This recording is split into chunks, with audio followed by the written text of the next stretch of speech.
It's NXT Vengeance Day tonight, right here on In This Very Ring. Let's go! Oh my God!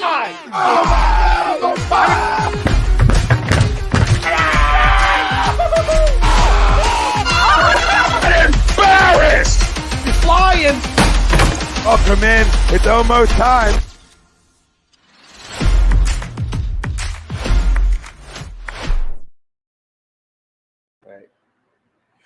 Welcome back, ladies and gentlemen. My name is Ritz, and it is another episode of In This Very Ring, right here live on A2G Radio, Facebook, YouTube, Twitter. We're everywhere. And if for some reason you decided to listen back to a live reaction show, good on you.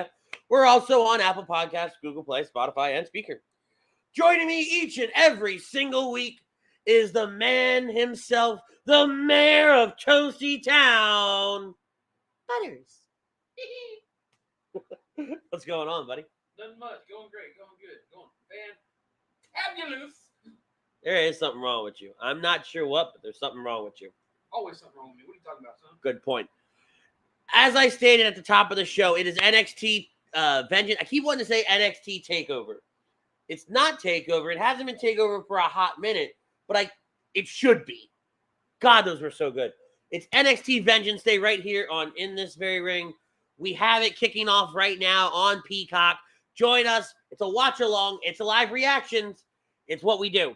We are just 1 week removed from the Royal Rumble where they laid the groundwork for WrestleMania. 54 days, 6 weeks. I can't wait. It's coming. We're going to talk about that all throughout the course of the evening as well, as Charlotte Flair apparently is on screen to do the intro for NXT. Who is she? Carrie Underwood? You're in North Carolina, Charlotte. Charlotte, North Carolina. You get the fucking point. I'm just making a better point. To be fair, I didn't know they were in Charlotte, North Carolina. They literally just said it would chase you before you turned them the fuck off. Wasn't paying attention at all. I was eating. Yes, of course. The fat guy was eating. What do you want from me? Anywho.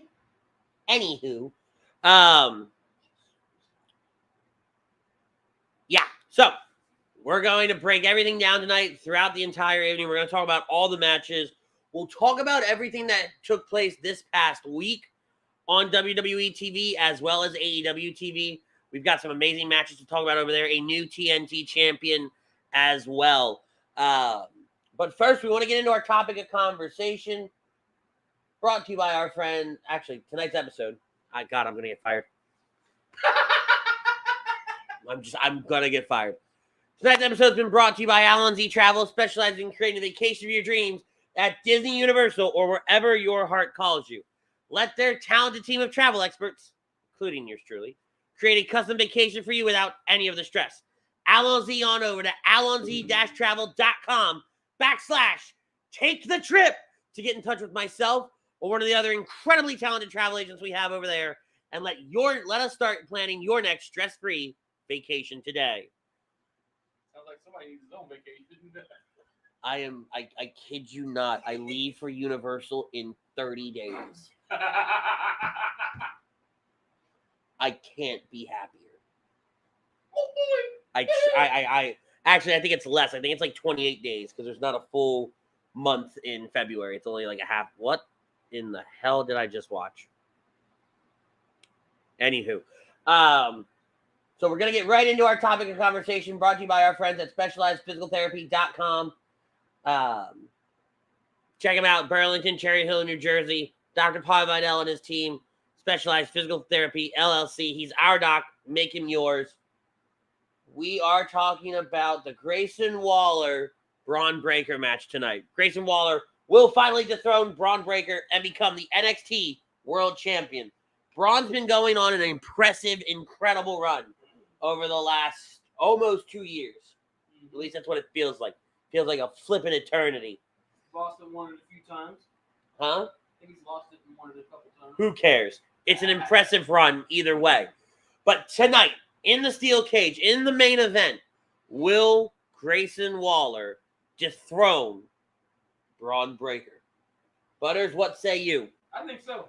I really and truly, as much as you love to hate the bastard, I think it's Grayson Waller's time. I think it's time to take the title off of Bron. Yeah.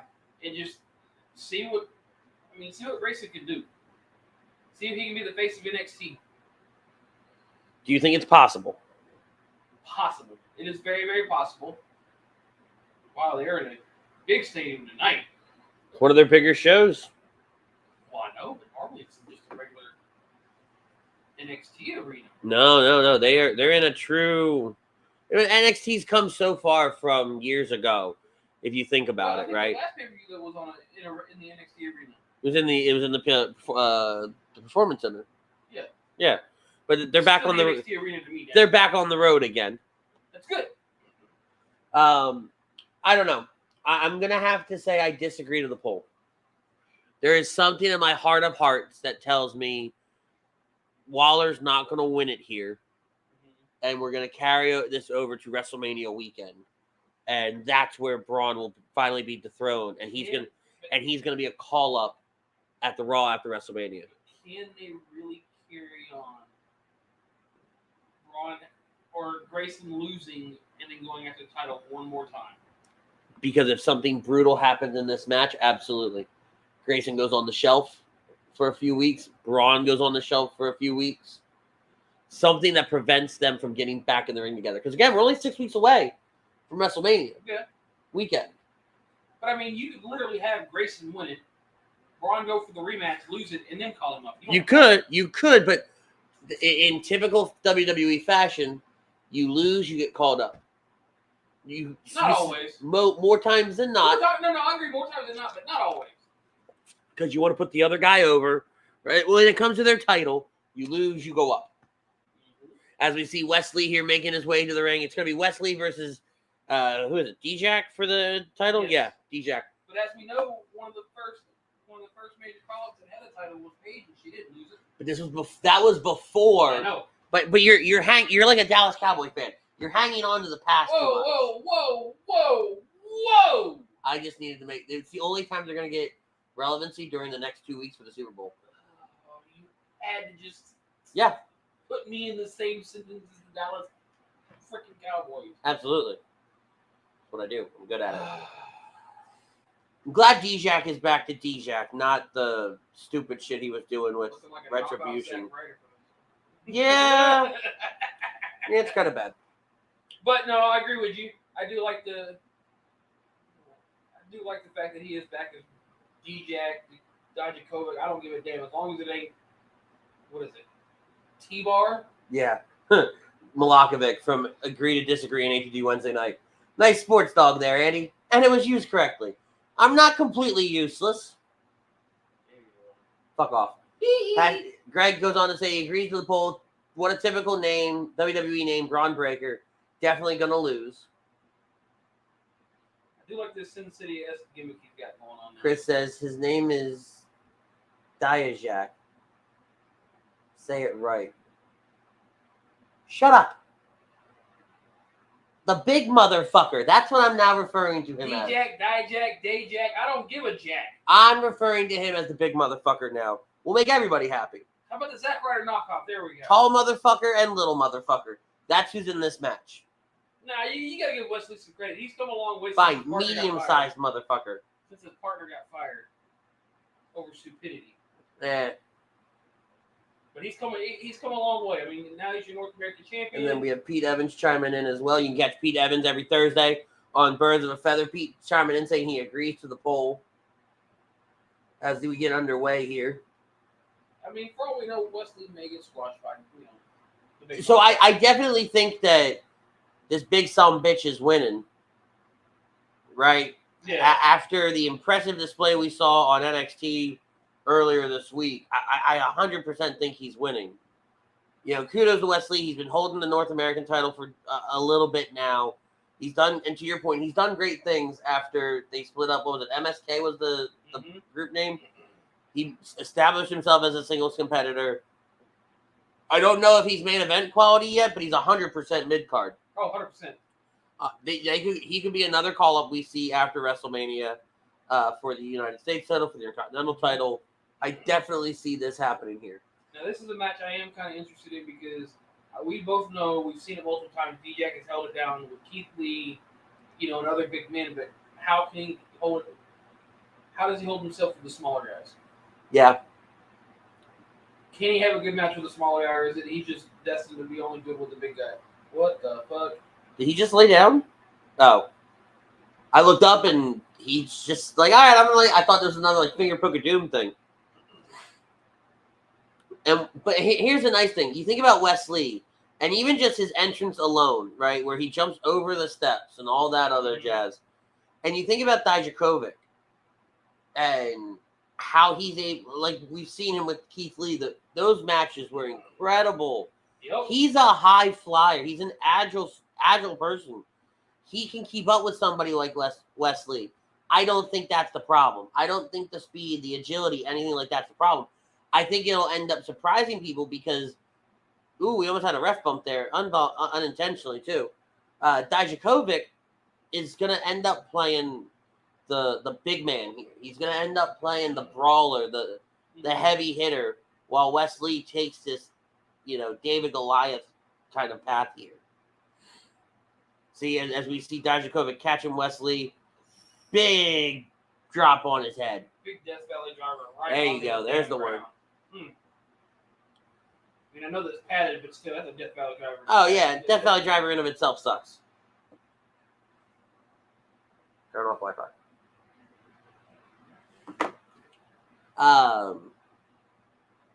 So as this match rolls on, because this is a really cut and dry kind of match, we don't need to dive too deep into the backstory or whatever have you, because there really isn't a big one. No. I want to get your thoughts. This week we saw the fallout from the Royal Rumble. For those of you that lived under a rock, Cody Rhodes won the men's Royal Rumble. Later in the night, Rhea Ripley won the women's Royal Rumble. Obviously, Cody Rhodes is going to go after Roman Reigns. Rhea Ripley announced she was going to go after Charlotte. Surprise, surprise. What do you say? Surprise, surprise. Why? Rematch from a few years ago for the NXT Women's Championship. Rhea and Charlotte. Charlotte wins, challenges Rhea, wins the title. I mean, no, I remember that. It was a COVID year. Yep. But I feel like it was just a rematch. We saw coming. So we got Brian Wilson chiming in. Catch Brian Wilson every single Sunday on Agree to Disagree. He agrees to the poll. And then Chuck Moranin, my guy. I got some news about Chuck I'm going to tell you later. Oh, boy. Because it's not official yet. But Chuck's chiming in. Chuck's Pete's co-host over there on Birds of a Feather every single Thursday night. Big week coming up for the channel here, by the way. Because starting tomorrow, and it even started this morning, with the Blue Meanie special, where Tom and Chrome spoke with the Blue Meanie, and they didn't talk wrestling. No, I figured they would be talking. It was 100% Super Bowl. Jesus Christ! He got ragdolled out of the ring. He lawn darted him. Looked like a top. Look at this. It's like, He nah, like a top. I'm out. Got Beybladed. And then tomorrow morning, guess who's joining Chrome for part 2 of the Eagles Super Bowl preview? Drew Gulak. WWE's very, very own Drew Gulak will be on in the morning with Chrome. I do believe that is an 11 a.m. Eastern Standard Time start time. The Godfather, speak of him and he appears. Tom Arnone chiming in. He agrees with the poll as well. So far, I'm the minority here. Yeah, I'm okay with that. Last week, though. Huh? But you were the majority last week, though. So. Yes, I was. But so I get the Charlotte Rhea rematch. But if you think about it, we never got to see Rhea Bianca. And Bianca's just kind of existing. Because if you think about the main storyline on Monday Night Raw, it's not Bianca Alexa. It's Becky Bayley. That's what's dominating the women. If you were to look at the time women are on camera, those two are on it the most. Currently, yeah. And they have the more compelling story. Don't get me wrong. And I'll let you get to your point after I say this. The Alexa side of that story, of Bianca Alexa, is great, but it's an Alexa solo story. It doesn't involve Bianca at all. We've veered away from it. That was a catalyst. Now it's just, all right, what's next? Whereas Becky Bayley, there's always evolutions there. There's always something. So go ahead. What were you going to say? I feel like also the Rhea Charlotte thing, if Rhea wins it, it's a potential move for Judgment Day to SmackDown. You know, there's talks of the drafts coming after WrestleMania. Triple H wanted to move to after WrestleMania. Yeah. More sense. Right. And so if Rhea wins it, it'd be a big, big chance, big idea to put Judgment Day on SmackDown. Raw to SmackDown. I mean, you could do that. You could move them to Raw. SmackDown? I mean, to SmackDown. Because if Rhea wins, it kind of breaks up Judgment Day a little bit. Right. You make the transition. The only problem is you've already got Imperium over there as a heel faction. Great German suplex from Wesley. Fantastic. And you already have Legado del Fantasma over there as well. These are both heel factions. So unless somehow you can't do it, right? Imperium's just Imperium. And Legado's not over enough to make the transition and have the crowd behind them. I can't see them putting 3. Well, really, you have more than 3 because really and truly you also have on SmackDown, you have the Viking Raiders that are doing pretty much heel gimmick right now. But I'm talking multi-man factions, not just tag teams. I'm thinking as a whole when you look at the group of them. Well, what about not Street Profits Hit Row? They're faces though. I think they've kind of gone down the heel route now. That's news to me. I could have sworn they've gone down the heel unless they decided. They were just teaming with the Street Profits a couple weeks ago. They must have changed their minds real quick on that. Maybe. But over the top rope and into the ground. But again, to further my point though. Now, granted, obviously at the draft, some of these will move back and forth, and you can see Imperium come to Raw, pending Walter loses the title. You didn't have to lose the title. They could just swap the title. They could swap the titles. I don't see them doing that. I think they like having the United States title on USA Network because what's USA, United States? Oh yeah. But I mean, Gunther's still. Jesus Christ! Right? Great brain buster. I think Gunther still brings more prestige to the Intercontinental title than Austin Theory does to the US. But Austin, even though Theory's look at that! Look at that! Damn. He got him up. He got all of that kick out at 2. And the crowd's really hot for this match too. Oh yeah, they're putting on a hell of a show. It just goes to show yet again you have Dijak open a fucking match, and they're putting on a banger.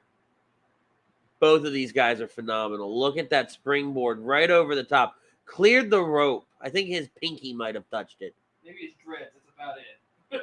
Yeah, right? Like something stupid. But no, anyway, back to what we were talking about. Austin Theory with the U.S. title makes sense right now. He's putting eyes on it because people just want to see him get his ass whooped. That is true. I mean, everybody wants to see Theory get his ass whooped. Up, rolls through it, lands on his feet. Dijak went for the lariat, super kick. Wesley almost ended badly. Caught him going for the choke slam. Planted, Jesus Christ! And somehow Wesley kicked out of that. Holy fuck! So here's my problem. It was a great spot, great move, but that ref was on the wrong side of the 100% he was. How do you see, I get that he noticed the kick out, but how do you see a kick out from the way they were planting each other? Phrasing. Well, I wasn't trying to go. But the way, Now Dijakovic, I'm just calling him Dijakovic. Dijakovic looking with a half-ass sleeper hold. What's he doing? I'm not sure what he's doing with the arm there. I think it's more of an arm bar into the... Sure, maybe. to a sleeper. Rolled him through. That was stupid. To try to keep him from.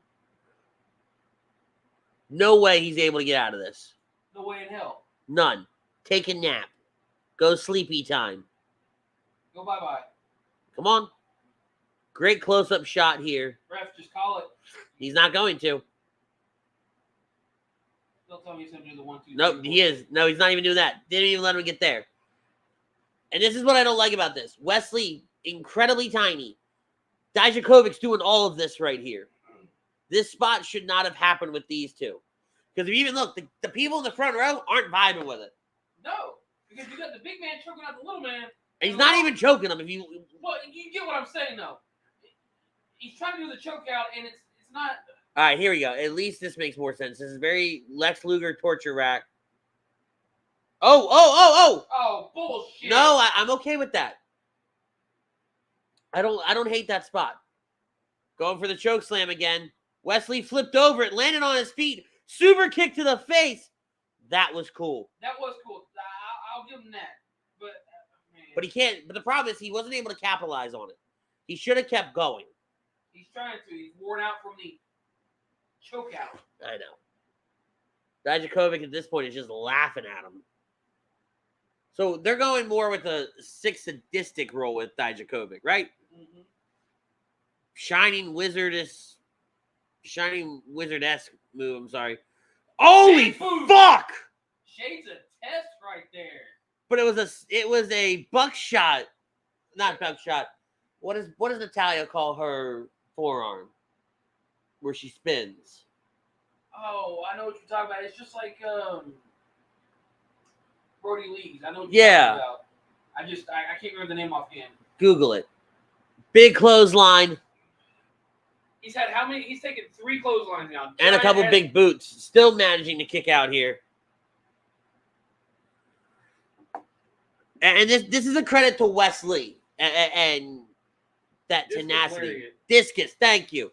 It's like a discus big boot. Yes.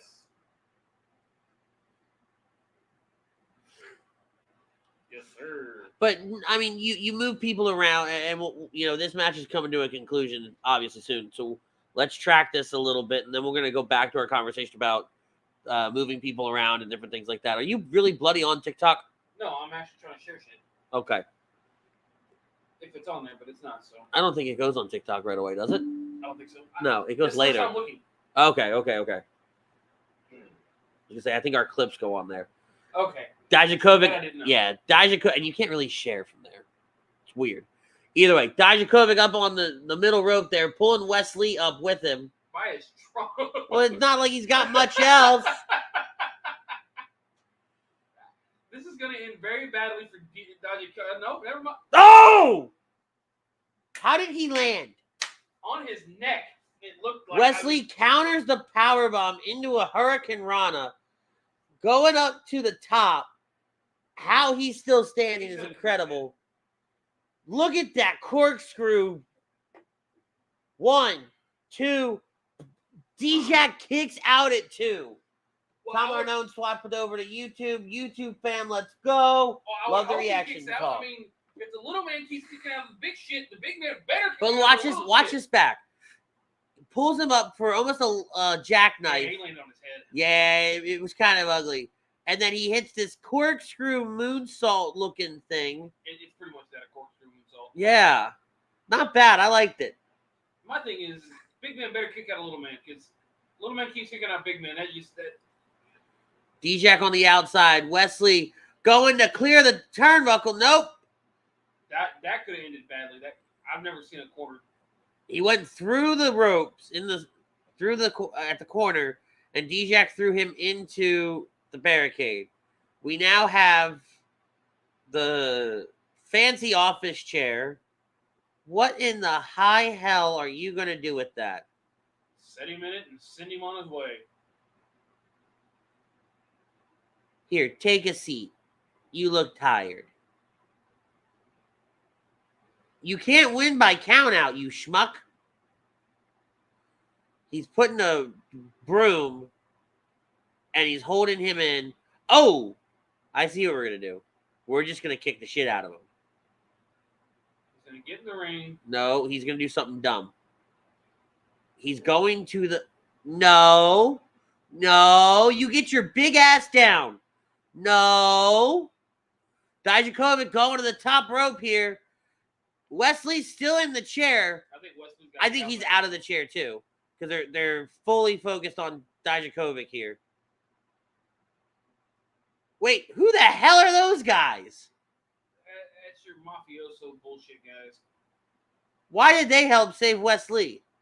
I don't remember the storyline between these goobers. I think they're trying to help Dijak, and it's not. All right, so he missed, took out his friends. Springboard, super kick to the face. Wesley connects with the super kick. Backflip, Pele kick. Hooks the leg, 1, 2, that's ball game. Kind of a weak-ass finish, but whatever. Yep. Wesley retains the North American title. It's a good match. No, good, solid start. Great match. Yet again, open it up with a fucking amazing match, and I just still don't. I'm not a fan of the ending, though, and here's why. Now, obviously, I don't watch NXT every single week. I don't know why the Mafia's out there. They're trying to help. I think they're trying to help Dijak. Watch this here. Let's watch this back. They're gonna show some highlights of the match here. There's the discus big boot. Should have ended it. There's a super kick early on that goes into the clothesline. Should have ended it. That's not the problem. None of this is the problem. All right, so right here, throws him into the barricade, and this is where Dijak would get him in a chair. Now, what we don't see is the Mafia dudes clear it, push Wesley out of the way. Oh, so I guess they're helping Wesley. And kind of take the brunt of it. Now, Dijak will go to the top, springboard into the super kick. Wesley into the corner. He'll do his backflip, double backflip Pele, and that's the finish. So what I don't get here is why did the Mafia come save Wesley? Look at that finger. Look at his finger. Was it fucked up? It was sideways. He broke his finger. That's a broken finger easily. Please tell me somebody on Twitter got that picture. That finger is 100% broken.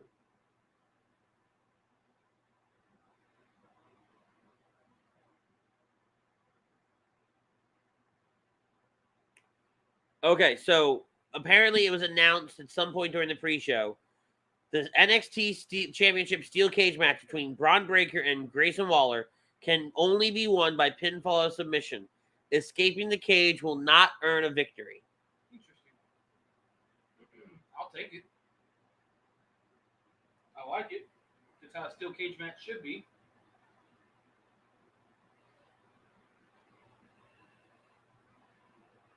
Come on, where's WWE's Twitter?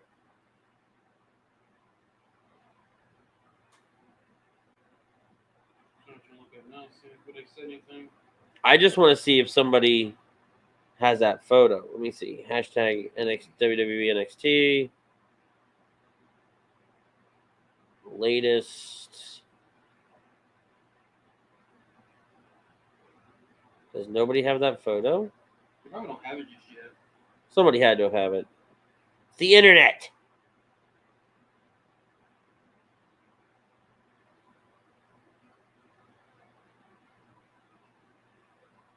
Some of these posts are really stupid. Aha! There it is. Awesome! Sorry, your finger's not supposed to do that. He's trying to hold up a W, that's all. His finger's not supposed to do that. Your fingers are not supposed to do that. But let's go back and let's talk some more about... great showing, by the way, by Wesley and Dijakovic. Fantastic outing. Congratulations to Wesley for retaining your WWE NXT North American title. But we were talking about earlier the draft and everything of that nature. And more specifically, the U.S. and the Intercontinental title. Austin Theory is great for that title because he's making people want to see those matches, want to see him get beat up. And he's a character enough of his own to where he doesn't necessarily always need to be involved in a storyline to take two guys, they're bitching. All right, the winner of this is now a number one contender for the U.S. title. Who cares? And Austin Theory can work with them on the mic. We got the elimination chamber for the U.S. title coming up. Yep, which is impressive in of itself as well. It's me messing with the helmet, which is unique as well, given that Cody had taken Roman Reigns, if Roman's still champion by then, or holds both titles by then. The other champion being for a shot at WrestleMania for the Raw Women's title. Yep. So I like it. As we see a commercial here for WWE 2K23. 23 or 24? 23. I was like, what's it? They have War Games in this now. I think I saw the ECW Arena in there. That was always the year after. No. Year up. It's just like the Madden games. See? 2K23. Gotcha. Yeah, but when's it releasing? 17th or 14th if you buy the special edition or the deluxe edition. Early this year. You just later in the year. Okay. No, it's coming up. Great. We're back now. NXT Vengeance Day. There's Grayson Waller making his way into the arena from earlier today. And there's your champion, Bron Breakker.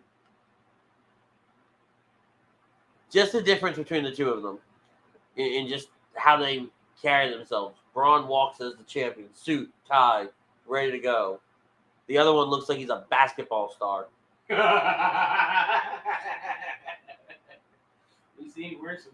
it looks like there's a watch party going on back at the Performance Center right now. Interesting. Yeah, it's a watch party for all the people who didn't get to be on the NXT. Right? Who didn't make the show? Is it supposed to be playing? I guess not. No, I think they were just talking. Now we see your NXT Women's Tag Team Champions, Kaden Carter and, oh, God, Katana Chance. Still Casey Catanzaro. I'm sorry. I love that these two got paired together, and they kind of hung out in obscurity for a while. And then they started kind of making waves once they split the women's tag team titles up and everything like that. And started making waves. They captured the titles, which was great. I love that for them. I've always said Catanzaro was going to be a champion in the world of professional wrestling. She's just good. She's still a little rough around the edges when it comes to promos or when it comes to like the actual in-ring work. But the skill's phenomenal. It's the talent's there. Okay, so here's what I don't know if I like or care about. You've got Kiana James and Fallon Henley coming out with Josh Briggs and Brooks Jensen. So I think this is more of the NXT female version, I guess you would call Beer Money. I get that, but then you've got these schmucks with them, and I guess it's like they're dudes. They're dudes / if I'm correct, I've slowly been following, but one has a thing for but they haven't really, those two like each other, but they don't really. And here's what I find comical. You've got the one kind of cowboy, again, very Beer Money-esque, yeah. Right? And you see it in the guys, who's with who. I don't know. This doesn't track with me. And then them teaming up, they're still kind of leery about teaming up with each other. They lost their first chance at the title. Now they have another one. They're still leery with teaming up with each other. So I don't think you need the guys out here. That's kind of their managers right now. That's kind of how it's going. They just. I've never been a fan of. Oh, here they come from out of the crowd. Is it out of the crowd? Yep. Oh, yep. There they are. This is very Performance Center-esque. Like this would be something I could see them doing in the Performance Center. There's not enough space in the Performance Center. No, not at all.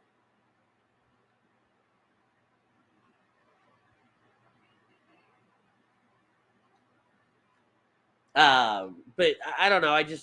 I've never been a fan of the guys at ringside. It never works well because they don't know what to do.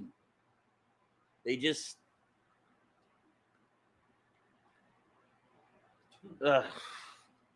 Just A mockery, that's mess. all. I like that Titantron thing. You can take off the belt there.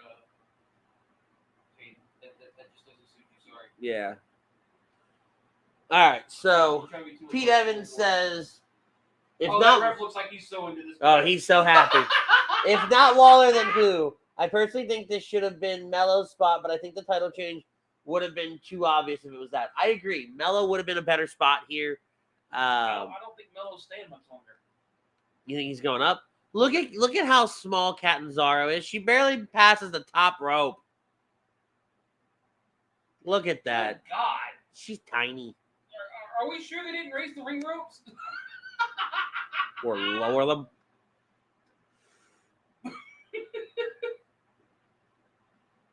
Oh, she took off the belt. Thank God. Now Yeah. she looks much better. Sorry. That belt just did not suit her.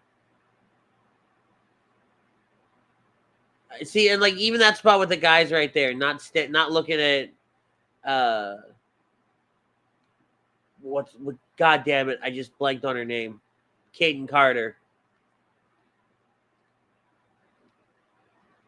And she's mad at him. Like we're not taking it seriously on that side. Like having the guys at ringside makes it hard to take the whole thing seriously.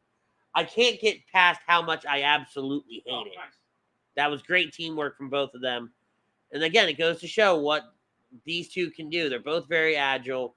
And given that Chance is a American Ninja Warrior. I was about to say, of course, she's going to be probably the most agile one of the team. Oh, absolutely. With the American Ninja Warrior background. Kaden Carter can barely get over the ropes. Look at this shit. Look, yeah, they're tiny. And you can see that the other team they're playing off that they're not a true team yet. This is fine. I'm okay with this. You've got an established tag team versus a tag team that's not necessarily established. Right? I don't mind that. I don't hate that. So instead of beer money, are they going to be called purse money? Stop it.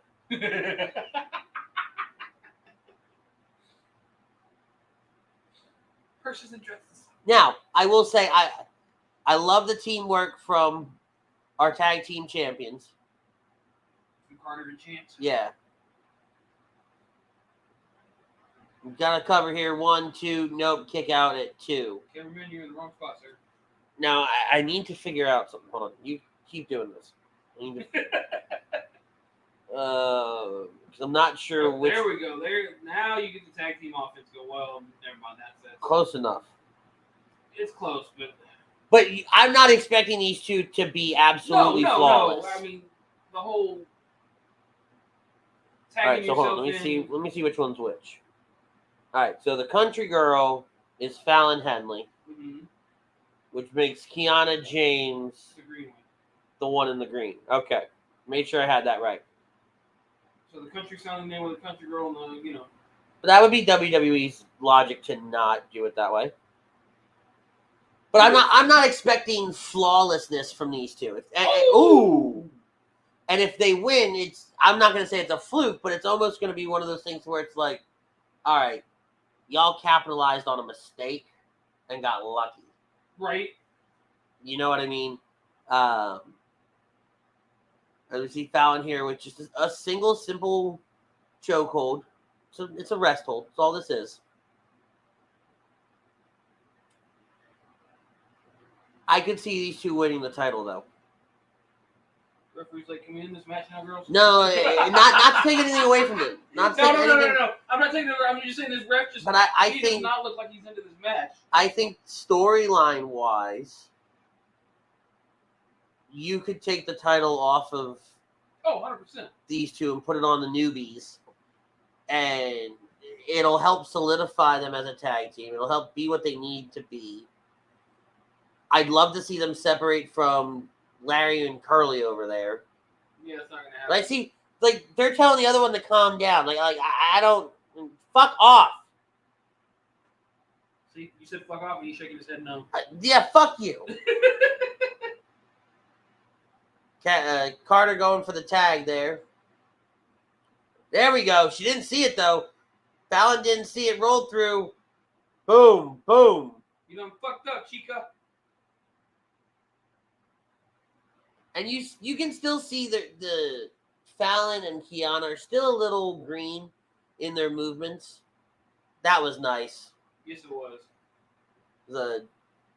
Almost like a single drop kick into a splash. Carter made the tag. I'm sorry, Chance made the tag. Here she comes. Ba-da-da-da-da-da, puppy power. I had the same fucking thought roll through my head. I mean, Carter throws Chance around like she's fucking Scrappy Doo.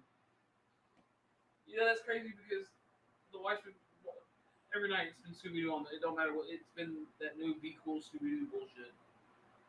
Yeah, I'm so sorry. It's not half bad, but it's Stop not it. great. Shut it's up. Not great. But that's the one thing I haven't seen with Scrappy Doo. And that's what I remember growing up in Scooby Doo and Scrappy Doo. Ba-da-da-da. Poor Scrappy turned evil. So stupid. All right, Kiana in the ring now. Oh! I like this tag team offense. I love... I would have thought that would have been a tag, but hey, I'm still cool with that. Yeah, I don't know why that wasn't a tag. Maybe she wasn't holding on to the tag rope. Possible. I was going to say big spine buster, but spine buster from Kiana. Tried. Yeah, she tried. She tried her hardest. What are you two all stressed out for? God, I already hate these guys. Did you have too much wine before the match? Fuck! Big boot. There's the tag. Yeah, see, that wasn't smooth. That could have been a little smoother. That was Three Stooges-esque. Yeah. Oh, she got the knees up, though. Kiana got the knees up on Chance. Throws Carter out of the ring. And this could be it. I doubt it, but this could be it.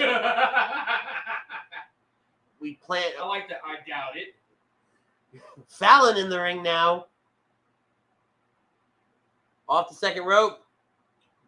Not a bad little blockbuster. Could have been a little bit better, but not bad. Finally, some tag team offense. Not sure why that worked, but Carter in there for the save.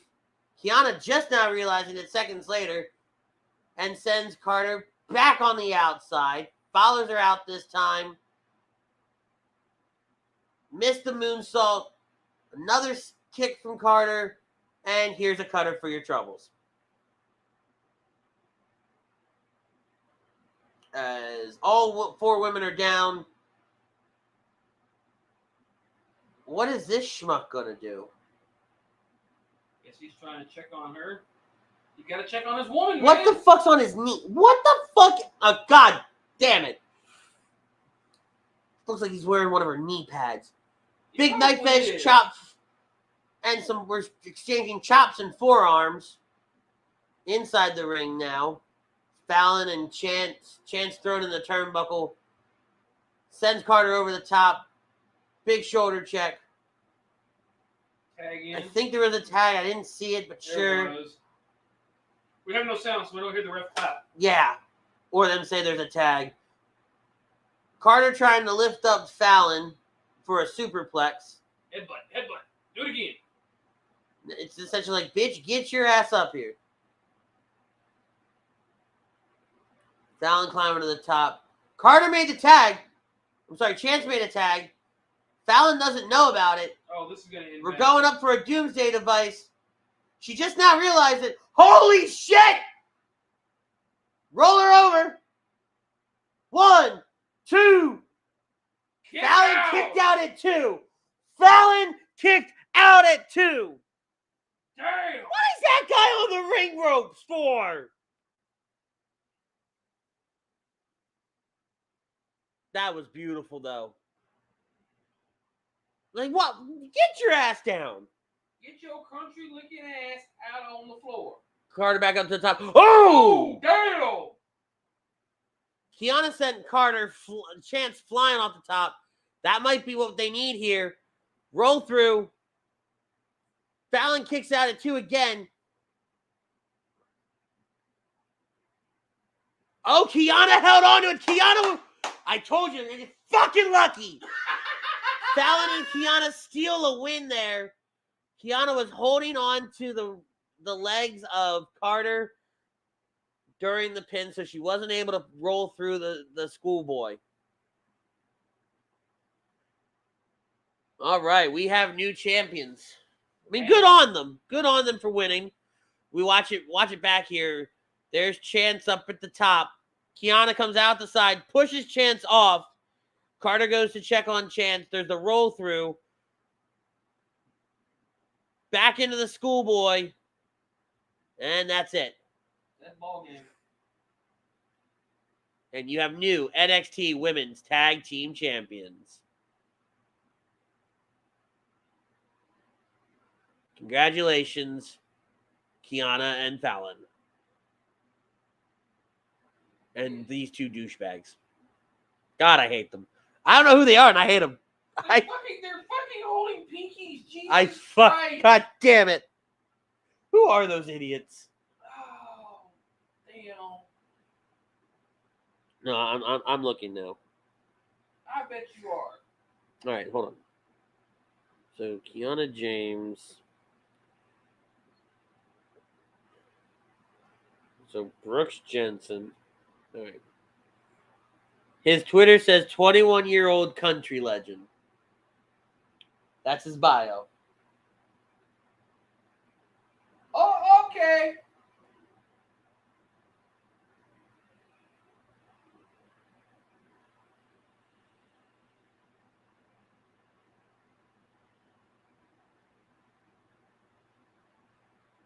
All right. And apparently Fallon Henley has a bar.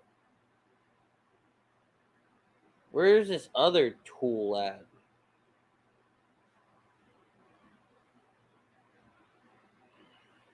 Belt buckles and briefcases. Josh Briggs doesn't have a Twitter, apparently. So it's Josh Briggs and Brooks Jensen.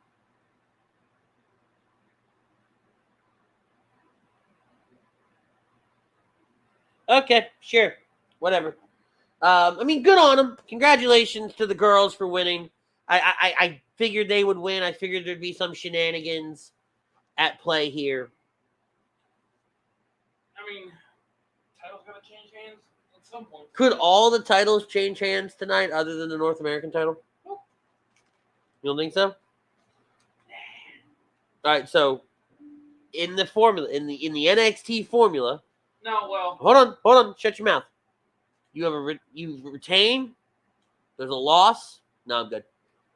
Retain and a loss. So in that point, if the New Day wins, Breaker loses the title. Yeah. I mean, or they just don't go by your so-called formula. It's not a so-called formula. Fuck, not. It's a godforsaken formula. It's time-tested and proven. Show me the facts. You want to go look at multiple different... Show me the NXT facts. You probably have car facts. Give me the NXT facts. Dude, don't make a card joke here. Fuck you. That's wrong of you. I want you to make a card joke. You're scum. You're scum. What, making a card joke, sir? You're a scumbag. Well, scumbag eating gummies. That's what I am. Why are these commercials just get stupider and stupider? They really do. They're so dumb. You know what I've noticed, though? Since, we're snacking here and there on air, I haven't really seen a food commercial yet. Of course you're not going to. Because our tummies are full, right? Of course. Makes too much godforsaken sense. And like last week in the fucking Papa John's commercials left in God bless it, right? God, that was so pitiful. It was so bad. I had McDonald's afterwards. Did you? Yes. It's amazing. The wife texted saying she wanted McDonald's, so I said, McDonald's did it. That's amazing. I love that.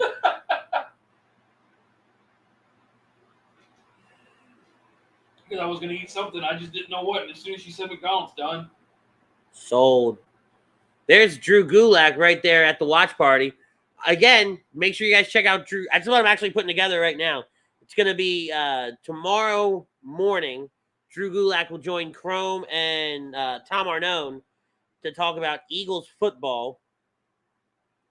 Such a huge get that we've got Drew Gulak, current WWE superstar, coming on this channel. I was about to say, I'm surprised that he's able to do it. Yeah, me too. I mean, maybe because he's on NXT. Maybe it's because it's not wrestling related. This is true. I mean, I know they're starting to, from what I've been reading, they're going to start wanting some NXT talent to do some, not a whole lot, but indie shows. Well, yeah, Isla's going to Reality Wrestling. So, yep, Sean Ross already got the picture up. Yep. Oh, are we going straight to the Cora Jade match right now? Was this on the card? They add this to the card. I didn't. Hold on. I don't remember seeing this on the card. Hold on. Oh,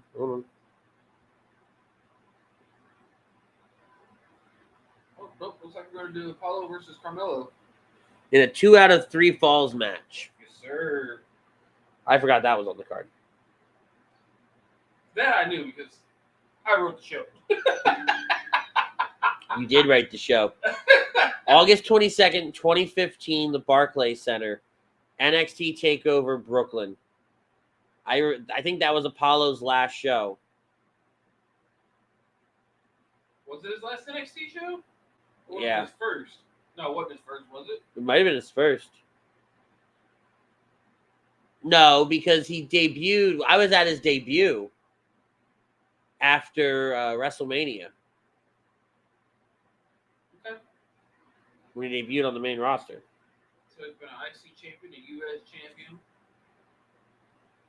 He's done it all. Ish. Just needs the tag titles. Maybe a world title. When did he debut on the main roster?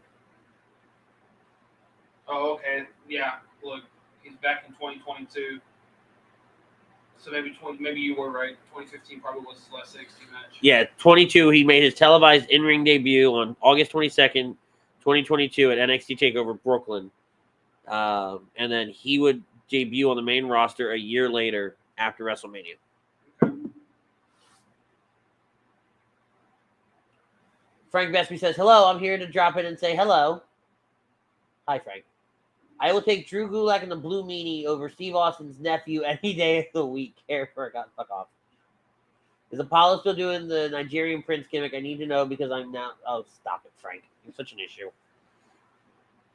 I think the algorithm's messed up. There's no one watching. Or we're just boring. No, we should have somebody. I think it's the algorithm. Plus, NXT shows would track well. It's also set. It's a Saturday in between football. I think the Pro Bowl stuff's on right now. Did we? I'm excited for this though. I'm excited for the 2 out of 3 falls match. Yes. I love what they've been doing with Apollo and Carmelo. I love everything how they've framed all of this. Carmelo's fantastic in the ring, out of the ring. So they won one. They want to finish it once and for all to make sure that it's finished. 2 out of 3 falls. It sounds good. Why the fuck you at a barbershop getting a cut when your ass is bald? I go get my hair cut. He stays completely bald. You, on the other hand, grows him a little bit of hair. Yeah, but he's surprised you get his beard trimmed up. I know a lot of people that that's what I primarily go for. I know you primarily. I know you do. Yeah, but a lot of people, when I was going to tune up a whole bunch, and even now that I still go and get all this taken care of, a lot of people will see the barber in the shop I go to have them clean up their face and everything like that. She uses the straight razor. Well, yeah, it's a whole lot better to use than a... Oh yeah, some people love that stuff though. Some people wouldn't do it themselves because they don't know how to. Well, yeah, I've seen them. There are some you can buy that have protectors on them, so you can't really screw it up. But a true one has no protector, and you will slice somebody. The man chiming in. I was shocked that Katana, Chance, and Carter lost. I really thought they were going to win. Yeah, it was a little shocking how it went down, but I figured some shenanigans would be at play. I was about to say, shocking, yes. A little predictable, still yes. I think it was predictable halfway through the match. Because that's about when I called it. Yeah. 100%. All right, so 2021, he's the breakout superstar of the year. Longest combined North American championship reign. NXT War Games winner. Unified NXT Cruiserweight North American Championship. And this is all within like the last year. Him. Carmelo Hayes. It's an impressive resume when you really think about it. Oh yeah, for the And honestly, in the short time that he's been it's funny. But in the short time he's been in NXT, he has won quite a bit. He's done quite a bit. And honestly, that this kid is, main event talent, like Pete was saying earlier. Mm-hmm. I can see him going to the main roster and doing great things. I can see him being NXT champion within the next calendar year. I don't know, because he can talk. I don't know if he needs the mouthpiece. Carmelo? No. Yeah, I get why he's there. I get, because it's what's his name? Trick Williams? Yeah. I get why Trick Williams is there. He serves his purpose. He does well. But I don't think Carmelo necessarily needs it. Get it all works. Don't get me wrong. It does. I know when Carmelo originally debuted, won the breakout superstar, got the contract. I honestly thought he was going to try to go for the tag titles with Trick Williams. I thought so too. And then instead he went for the North American title, won it, and the man that adds, I think he should get the call up to the main roster after WrestleMania. I think he could be the next guy that takes NXT through the next era. Who, Carmelo? Yeah. I think he's the guy. I think the call-up's a lot better than the... I don't think the call-up's the right time. I think Grayson's going to be the one to take him through the next era. I don't know if Carmelo's... I would have to see who all goes up at the same time. I think regardless of when he goes up, if he goes up, how he goes up, he's mid-card at best on the main roster. At least right now with the group of guys you got up there. Mm-hmm. There's the battle for the NXT title, the old school NXT title. I remember that match. Thought he was going to win that. His U.S. title win, his Intercontinental title win, and his return home. I love that they brought him back to NXT and just let him be Apollo. No gimmick, no nothing, just Apollo. Yes, sir. I was very happy when he came back. I think it's because Triple H prefers the Apollo version over the Nigerian version. Yeah. That maybe Sean. I don't know. Well, it was more so Apollo Crews than just Apollo.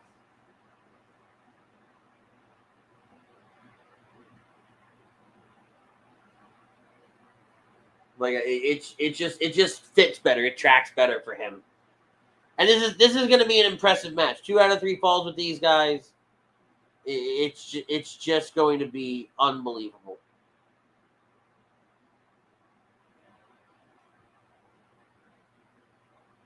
So, reading the other day. Okay. Church stuff? Yeah. I search myself reading. The brain goes numb. Fair. Nick Khan talking about monetizing the ring. I read that. I wanted to get your thoughts on that. So, whether it be, he's talking about monetizing the ring, the apron, you name it, and we all know what that means. Selling ad space. Yeah, you're going down a UFC route. Here's what that tells me. That's exactly what it tells me. He doesn't have the money he needs to do what the company should have been doing because they didn't do it out the gate. We signed everybody and their 5th grandmother right out the gate instead of taking the show on the road and doing house shows. Because they just announced house shows. Mm-hmm. At the same time they announced, hey, we're going to sell ad space. And they're talking about doing more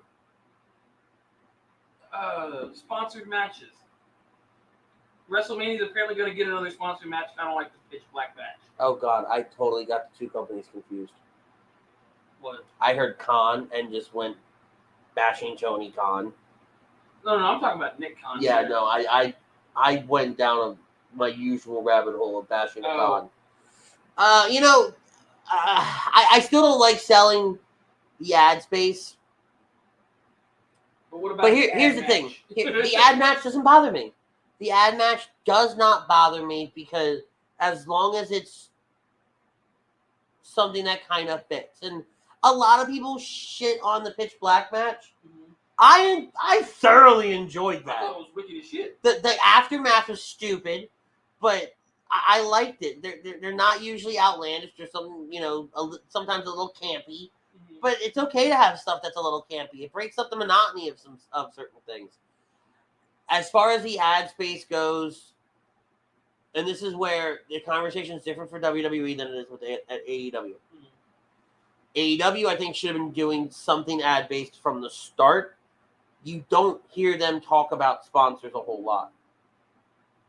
That's because they're using daddy's money right now. Right. That to me, that well's going to dry up soon. 100%. Right? Because that just means you're taking from Peter to pay Paul. But also... Hold on. But there's no reason that you need to have WWE on every turnbuckle when you've got 15 million fucking sponsors. If that saves me from having to hear a ad in the middle of the show, like a Papa John's commercial or a fucking Progressive commercial or insert company name here commercial, deal. I'll take it. I don't mind seeing the Papa John's logo right there on screen on the turnbuckle. Doesn't bother me one fucking bit. I won't mind instead of the WWE logo here in the bottom right corner. You can throw a Papa John's in one of these other corners. No, don't clutter up the screen. Well, okay, you got the bottom left. You can open. Yeah, but you think about it though. Here's what I love about what they've done. Before, the WWE logo used to be the black, white, and red on the screen, and then the peacock would be black so you could see it, and then Vengeance Day would have been black. Like you would have been very noticeable on the screen. The last couple years, they've whited those out. So for when I'm staring at it, it fades away. Yeah, they ghosted it. Yeah, it fades away as I'm watching. That's what I'm saying. You got the bottom left corner you can open up to an ad. You can still ghost the letters. I don't need that, though. Because then put a fucking ticker at the bottom. Don't do that either, right? Don't take this. You can do this and keep it subtle where it's great product placement, where it's not in your face. It's not like Man of Steel where that entire fight scene was all product placement. You know what fight scene I'm talking about, right? Mm-hmm. So I think you could put the logos on those turnbuckles. I think you could put logos on the wraparounds because those are video boards. Yeah. Yeah, the where it says NXT. 100%. That's all. I'm pretty sure that's all video boards. Well, look at the barrier right there, that bright ass NXT sign. That's the motherfucker. That's where I'm pointing. Oh, I thought you were talking about the ring. No, I said the barriers. Oh no, you said I said the ring apron. I said the ring barriers. Okay, I was talking the apron. No, you don't put them on the apron because nobody's seeing that. The people at home, I mean, at the arena are seeing it, but that's not the massive audience that you're shooting for. As we see Apollo Crews mocking Carmelo Hayes after a missile dropkick taking Hayes out of the sky. Boom. So, yeah, the advertisement doesn't bother me. You've got 1 million sponsors anyway. The people are there. You know, I'm sure it saves from a cutaway here, a cutaway there, or whatever here. And probably cuts down on production cost for the company. Right? It's another way to get more money out of their sponsors, and I'm all for it. It's a smart business move. As a wrestling fan, do I give a flying fuck? No. But as somebody who understands it's still a business at the end of the day, sure. Have at thee. Now back to the, AEW need to use, when you were talking about, having them use ads or sell the ad space. I wonder if maybe Time Warner told them no. Time Warner can go suck one. Well, I mean, Time Warner apparently gets to tell AEW what the fuck they can do and not do. Apparently, it's part of the contract. Time Warner can suck a big, big fat one for all I care. After everything that went down with the Briscoes and not letting Mark on the show originally and not wanting to do a tribute show, eat one, suck one, sit and spin on one. Piss the fuck off. If you haven't picked up on it yet, I don't like Time Warner. You don't like Tom Warner? I don't like Tom Warner either. I didn't know there was a guy named Tom Warner. There is today. Fucking tools. Is that Ted Warner's evil brother? Yes.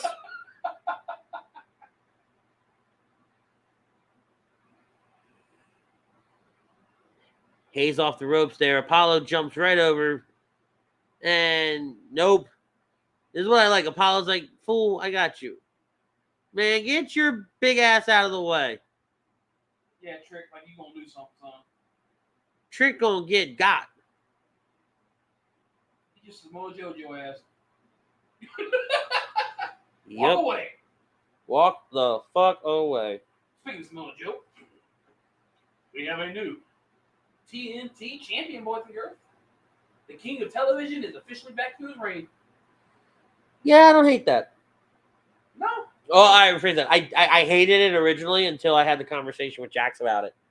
And the man, I see your comments. Just give us a second. We're going to come back to it because I want to talk about the Sammy thing. We're going to talk about that in probably long form in just a little bit. So I do see your comments. We are going to swing back to those. But I want to talk about some of these. I don't want to say minor stories, but when you put it all on paper, it is a minor story. But Samoa Joe honestly has been looking better and better since he joined AEW. Well, I think they've been able to do more with him than WWE has. As much as WWE was doing with him. Darby's going to go on the farewell Sting tour. So he doesn't need the title. True. Put it back on Joe. Now that Sting's ready to kind of start that run and all that other jazz. Right? Put it back on Joe, and then Joe Wardlow. I think Wardlow whoops his ass. That's just me. It's true. 1, 2. We got a 2 count. With a big back body drop into the 2 count. But yeah, no. Now you got the feud with Wardlow being back. Pissed off because Joe took his man bun.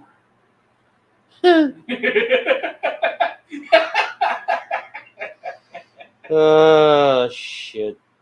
But now you got the king of television versus Wardlow, so hey, I'll take it. It's a feud you knew was coming anyways, so Trick, sit your ass down, son. You ain't. Oh, don't tell me Trick ain't with the chair.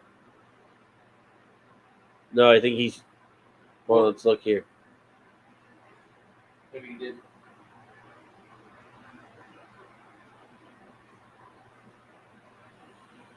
And I thought he was going to Trick out. Not yet. Can't get that happy. Well, no, the way the ref was moving his hand, I was like, oh, he's don't throw him. Oh no, he's doing the 1 count. Ref, you can't roll your hand and then go 1. Usually when you roll the hand, that means you're throwing the. Oh my god.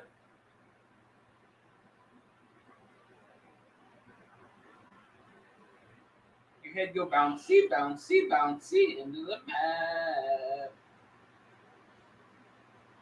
Yeah, I went there. It's fine. Totally fine. Totally fine. It's a great matchup. It's just, I know the first match is going to be kind of just there. Mm-hmm. So one of these is somebody's more likely winning by disqualification on one of these.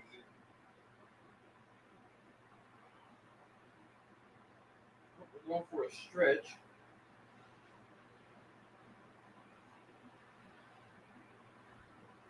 Yeah, he said you get your knee off the head. Yep.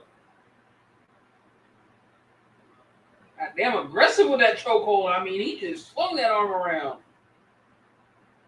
Get you some. Fuck it.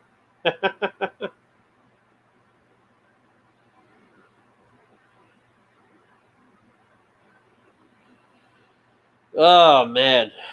Mm-hmm. Yeah. Yeah. So Cody Rhodes. I mean, it's great that he came out. You know, to me, it says he came out to say hi because we all knew who he was fucking going after. Pretty much. We're being honest with each other. I am going to pull an Austin Theory and go after the U.S. title instead. That'd have been funny. No, the whole arena would have lost their shit. Yeesh.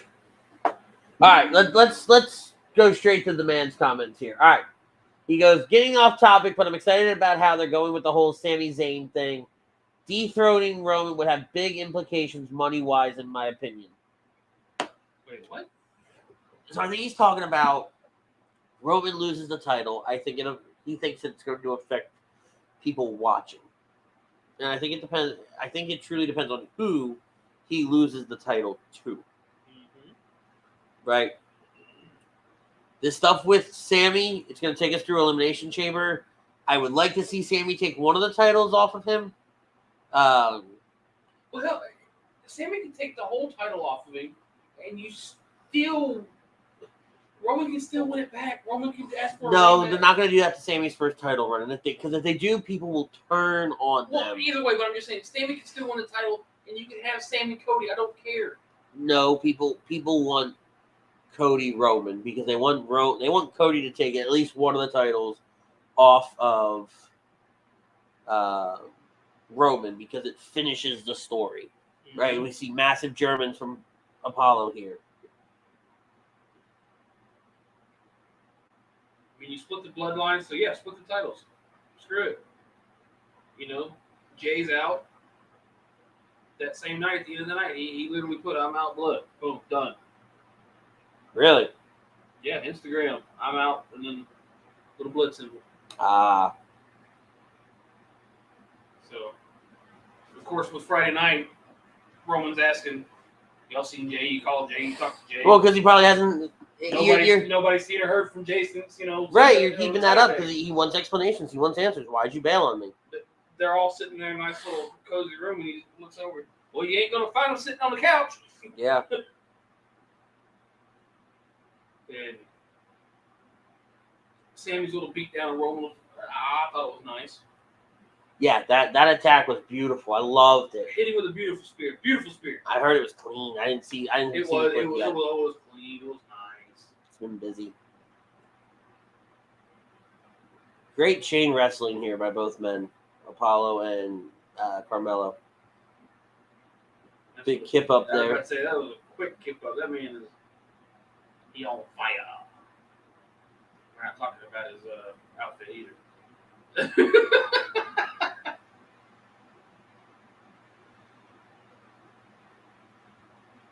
But basically, Sami said he didn't want to come for that title. Gets the beat down from the bloodline or what's left of him. Yeah. And now we have Sami Roman at. Yeah. Well, I mean, they were going to try to do the chair spot with it on the neck, but Roman stopped him, took it off, said he wanted to. He broke his bloodline. Now he wants to break Sami in front of his family. Yes, that I heard that. I saw that clip. That was great. Yeah, no, that. And I'm pretty sure everybody in the arena is like, "What the fuck? I can't hear you."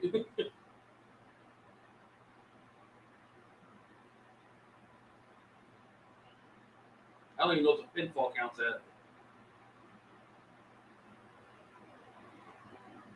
Are we 1-1 or are we 1-0? Or... I don't think we're at any yet.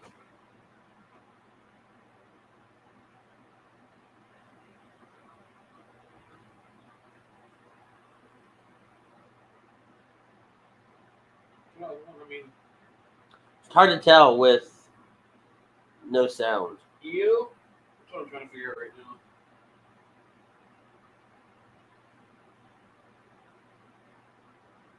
No, but I don't think we're. Yeah. Nobody's got the flavor. Which is weird, which means 2 and 3 are going to go quick. Yep. 100%.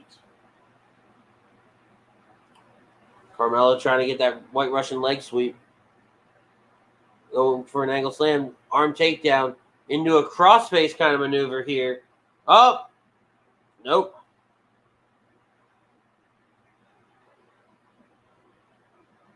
Ooh! Big tilt-a-whirl slam. Nope. 2 count. Carmelo going again. That didn't look. Nope, didn't get it.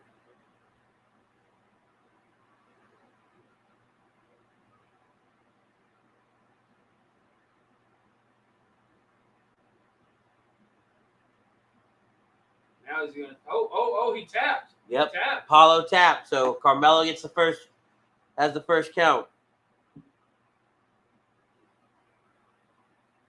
That's 1.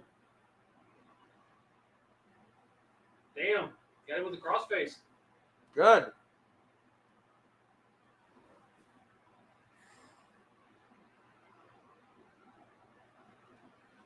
All right, so kind of a small little reset here that we're gonna see after the first fall. Carmelo's up 1-0. Next fall for Carmelo will win it. Apollo needs to get this fall to stay alive. You know what I never thought? I wouldn't like someone new like Carmelo, especially the heel. When they come out with somebody like Trick or Magic. Get a disqualification? Why not have them just attack you? Get the disqualification, you win. Yeah, no, I'm with you there. And the rest are gonna be none the wiser. Yeah, I think it's just a cop out.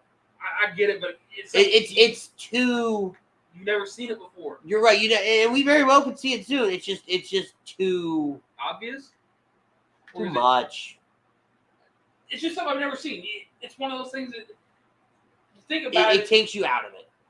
It would take you out of it because these 2 out of 3 falls matches are typically incredible matches. Mm-hmm. It would just truly take you out of it if. See, especially when you're, it's 1-1 and you need to find that win and. Yeah. Hey, whoop my ass real quick. Get the DQ. But.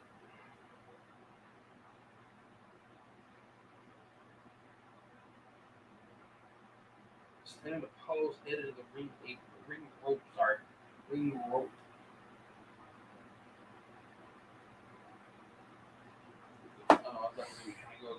Big German from Apollo.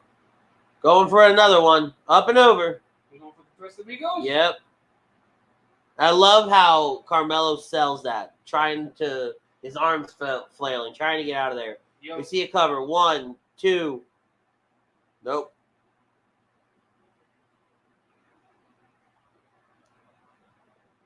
Apollo in the corner now. Carmelo slowly making his way up to his feet. Carmelo over in the corner now. Big shots to the back. Kick to the dome. Oh. Another kick to the head. Got on the ropes. Figuratively. And there's the leg drop. Pulls Apollo center of the ring. 1, 2. Nope. Apollo kicks out at 2.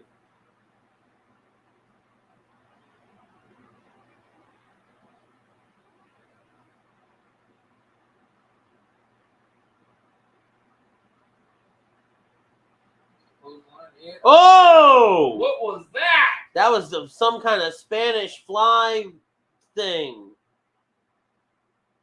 That was nuts. And Apollo busted open. Yeah, look at this. So, Apollo off the ropes. Spanish fly DDT.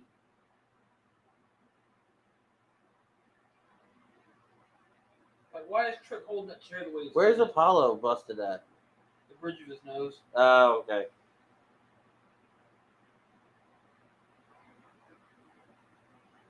As I said, it's really hard to see unless you're doing a close-up. It's like going right across. Like I said, as soon as the camera was close up right on the two, you can see it, but you can't really see it. What is happening tonight? Why?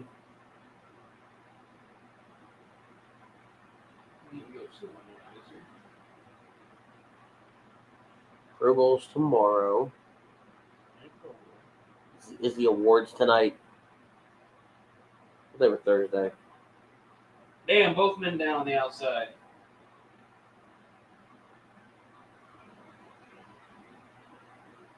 Trick seems a little confused. A little worried. Trying to figure what the hell to do. No.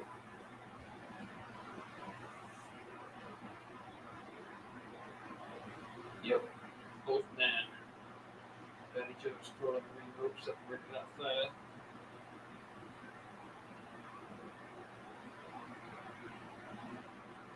Oh.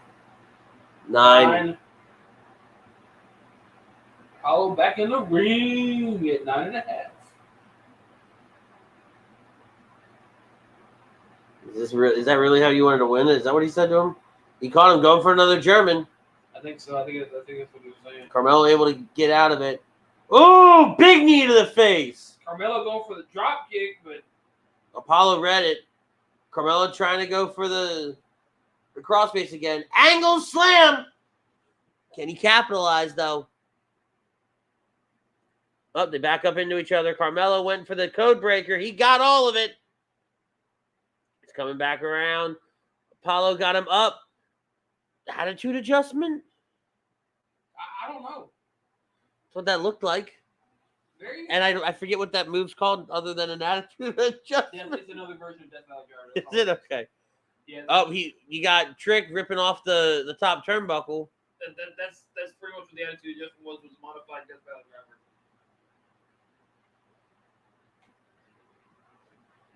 And the crowd is all over Trick right now.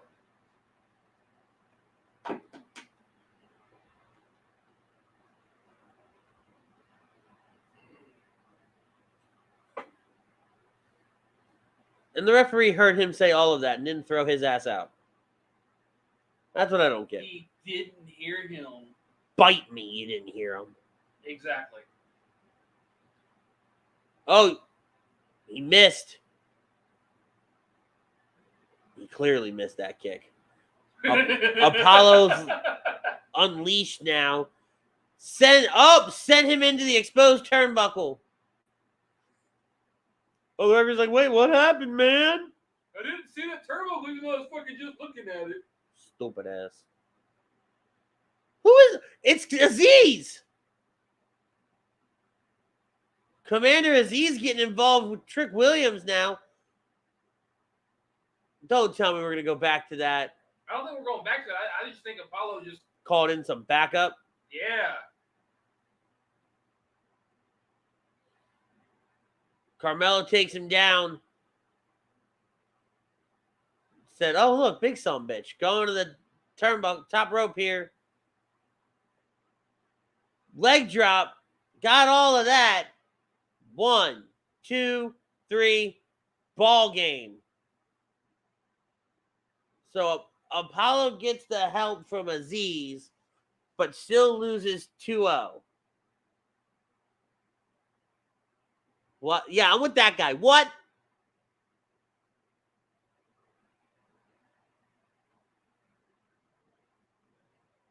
What? Why? What? Why?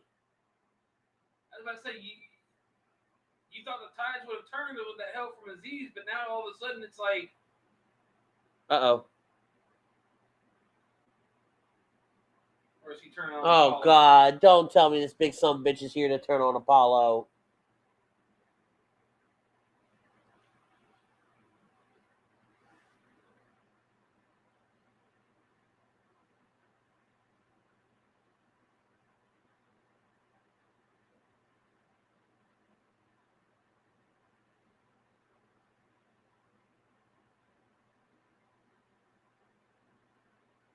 Please don't turn. That'll be stupid. Oh, he gonna turn because you left me high and dry.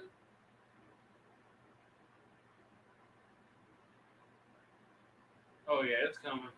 100% it's coming.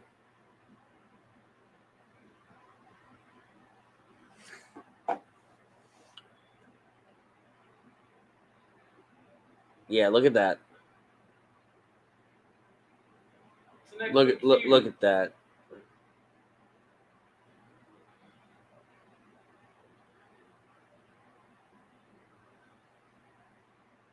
Uh-oh. Yep, there it is. Big headbutt from Aziz and drops Apollo. Can't really say I didn't see that coming. I mean, we haven't been talking about it. Not at all. Like 5 minutes, but you know. Hey. And here comes another big choke slam. Sit down power bomb. Oh, we know Apollo's next feud. Great.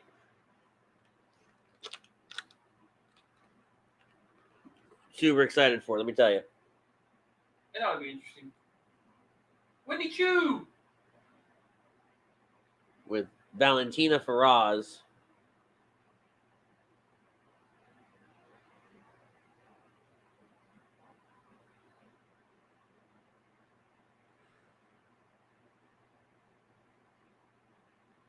Wendy Chu's the gimmick you wish you had.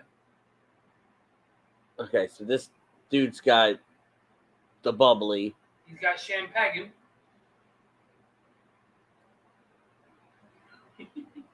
This looks so dumb.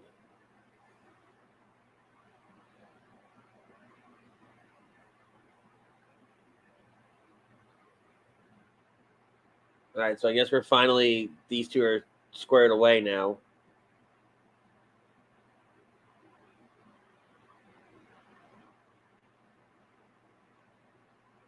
Man, pop the corks. Let it fly. Shit. Okay, sure. Saturday, April 1st. Lights, camera, action. The day of WrestleMania Night 1. That's what it'll be. It'll be during the day. Just to make my life more difficult. Yep, special start time. 1 p.m. Eastern. Stand and deliver. NXT. God bless. 1 p.m. 1 p.m. Eastern is like 10 o'clock in the morning in LA. The 3-hour time difference. Damn. Jesus Christ. That's our time on Saturday. Yeah, but you'll be busy Saturday. I don't know, first of the month? Probably not. Didn't you say WrestleMania weekend you had an event that Saturday evening? Yeah, I know. But I don't know what I'm doing yet. Because we missed it. We missed Austin and Cody last year. So I don't know if I can do that again. I would have to look at the cards. Looks like we're getting ready for. Well, right now they're celebrating Black History Month and they're highlighting Kofi Kingston. It was such an incredible moment to be there in that arena for Kofi Mania. Yes, I will. Till the day I die. There's nothing like it.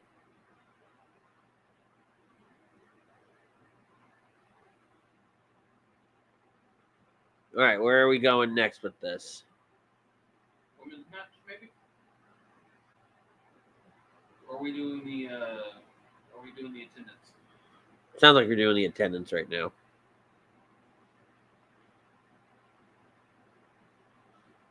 Look at that douchebag. Which one? All of them. Damn. Damn. Look at my brother. You look fucking tired as hell, dude. He wrestled last weekend. He's still recovering. All of like 2 minutes? Yeah.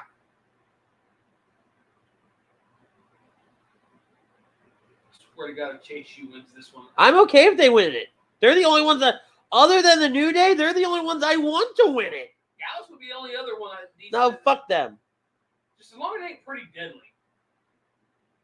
I can't stand Pretty Deadly.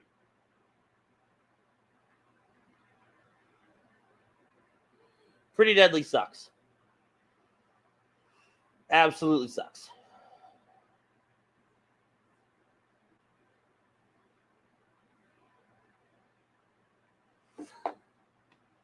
Oh, yeah, that's Chase U. Yep.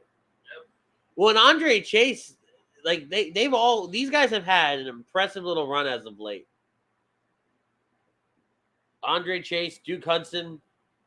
You know, it's funny how every so many years they try out the school gimmick. It works though, especially with these guys. Well, these guys, it works a little, yes. But I mean, you had Damian Sandow. No, was it Sandow? No. Well, Sandow was trying to teach everybody. And before that, they had But even Sandow worked. It all worked. I think there was one other before Sandow. I just don't remember who. I love Thea Hall in this role. I like this because it's such a It's a contrast to Andre Chase. To Goober 1 and 2. Yeah, but I like just the energy, the hyperness. I love it because she's like a cheerleader, but she's not a cheerleader, and it I don't know why, but it works. Oh God in heaven! Well, at least they're fully clothed this time. They look like they're in a marching band. They look like flying squirrels. Ugh. This is so dumb. This is the gimmick that makes me question why I watch wrestling. This is the gimmick right here. This one? This one. This is the one. What about the Jackass 5? No, I was okay with that. Fucking male cheerleaders.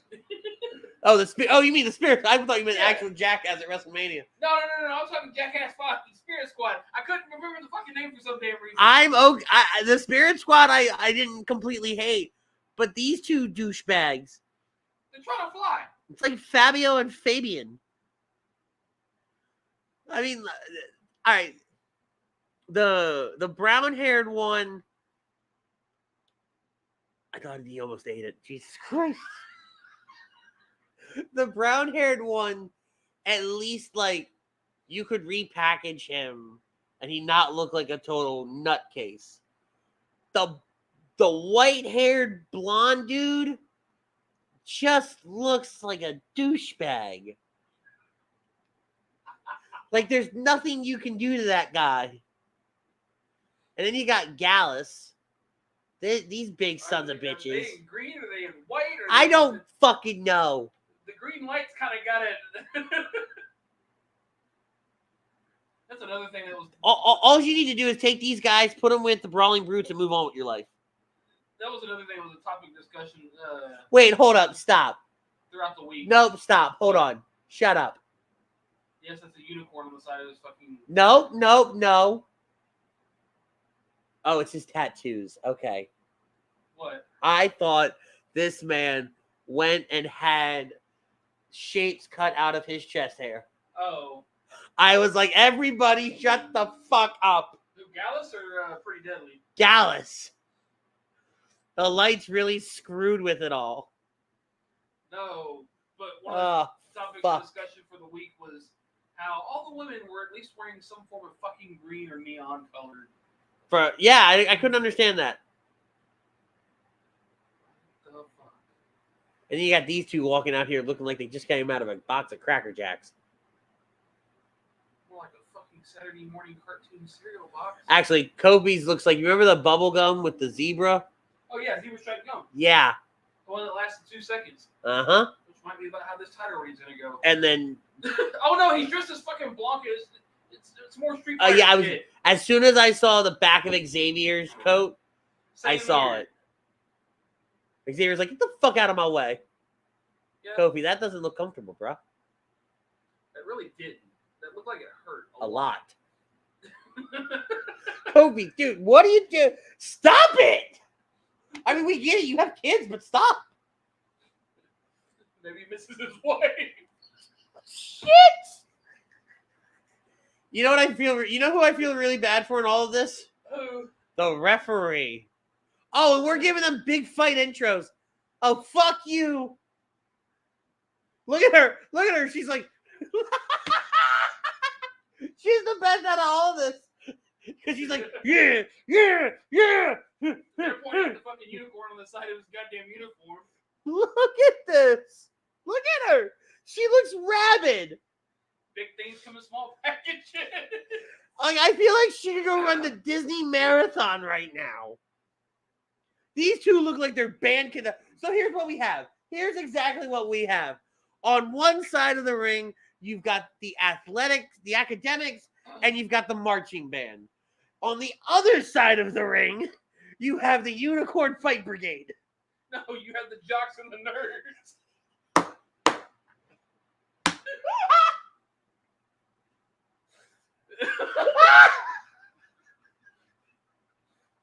Those two motherfuckers. They're the ones that started the D&D club. Okay? Oh, cocaine's a hell of a drug. Oh, shit. You got the whole school fighting over a fucking pair of titles. Fighting over some gold. What is this, Willis?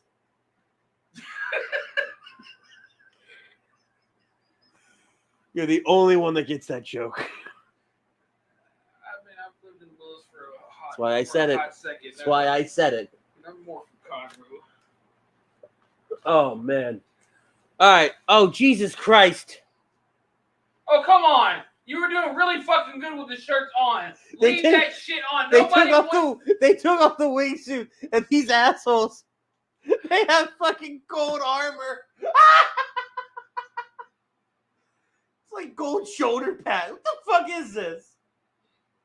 It's like the Conroe marching band. Hey, wait, no, it's not even that. It's not even that. Stop, back up, back up, back up. It looks like they just took aluminum foil and wrapped their arms in like shitty Target brand gold flake. We see Xavier Woods get the tag here as Kofi Kingston started out the match against one member of Pretty Deadly. So we're working this in the stupid... I hate these tag team rules where all four teams are on the turnbuckle. Only two teams start, so the other two teams aren't even represented in the match. You can tag anybody in or out. It really needs to be an elimination style, and not just one gets eliminated, the whole team. I'm talking like you got to eliminate fucking everybody. Look at Xavier. Xavier's like, what the hell is this?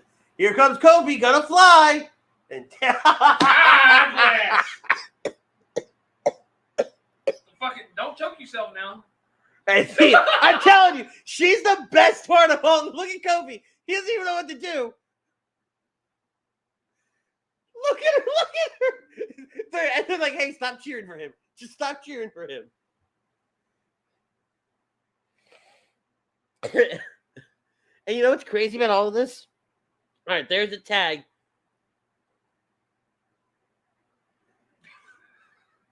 But you know what's crazy about all of this? Look at him, he's like, get the fuck out the ring. Xavier and Kofi are the goofiest, and they're like, yo, what the fuck is happening right now? I swear to God, Gallus looks like their manager could be Finley. Andre Chase is like, yo, just hit him already.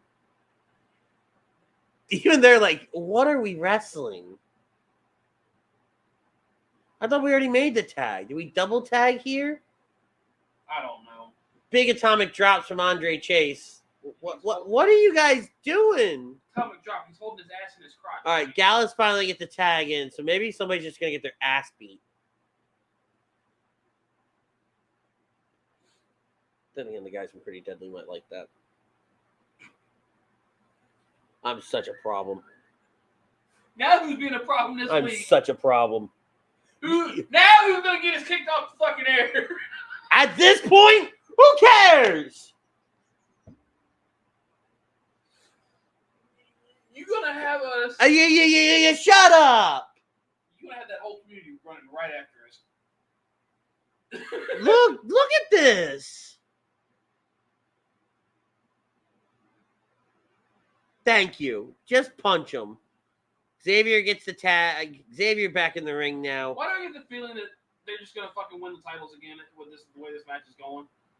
Because God hates me. Oh, and the Street Fighter style. Yep. I like that, though. I like that they're kind of going into the Street Fighter partnership that they got right now. Oh, God. I see it now at WrestleMania. Yep. Street Fighter match. Yep. I'm okay with that, though. That might actually be a lot of fun. Oh, no, Use the fighting move, fighting cinematic. style. Oh, yeah. Have Zelina, these idiots. Yeah, the cinematic style, yep. 100% agree. The fans in the arena might not like it, but... I don't give a fuck what they like. Fuck them. But I'll take a cinematic Street Fighter match.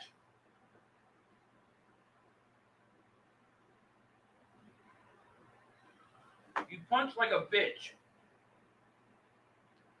All right, so up and over. Big like suplex. Stop it. Stop it. Stop it. Stop it. Kofi trying to get Xavier back over there. Everybody wants back into the ring, obviously. Xavier, one member, pretty deadly. Trying to work back into the corner. There's a tag.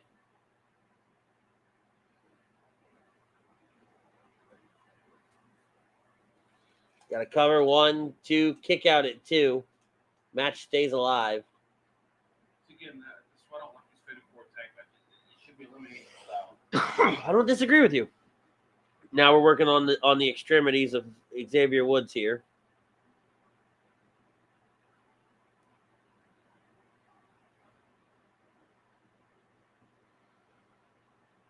Jesus Christ, guys. The adrenaline, you can just see it on everybody on the outside. Which is good. It was just good. Pretty deadly wearing gold. It's good storytelling from Chase U, especially over there in the corner. Mm-hmm. Not really in the match. Gallus kind of sticking with their, all right, we're just going to beat the fuck out of you. Knife edge chop to the back of the head.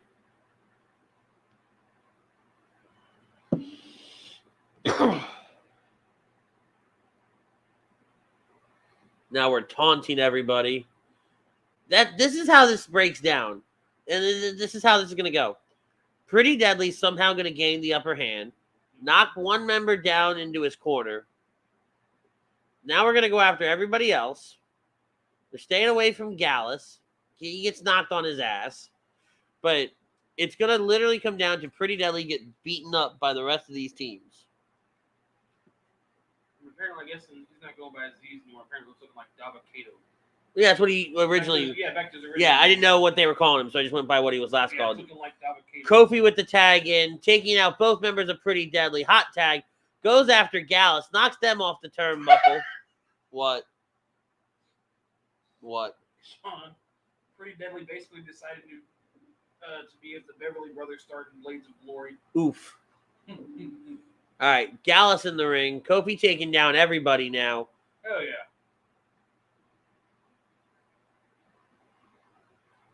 Getting that big spot off. New Day. Big leg drop on all three.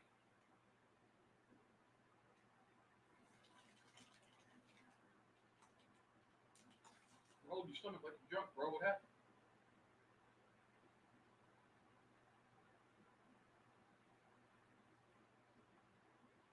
Bam! Big roll up. 1, 2. Pretty Deadly with the save. Here comes Andre Chase in the ring. Big knife edge chops.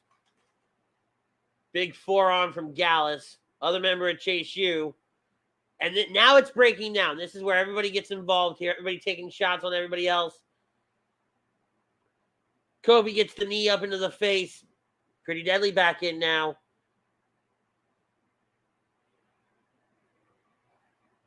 The double team move. 1, 2.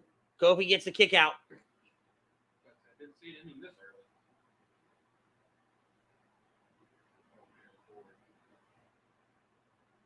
People like me to the closer to his fucking face. His eyes are diamond glittered out.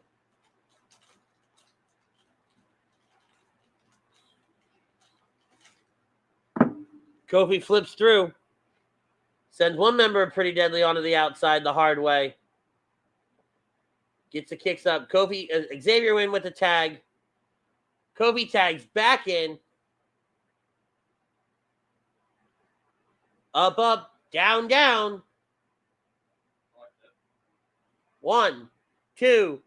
Everybody in to make the save. Damn. Is that what they're calling that move, or is that just what you said? No, they have a couple different for whoever's doing it.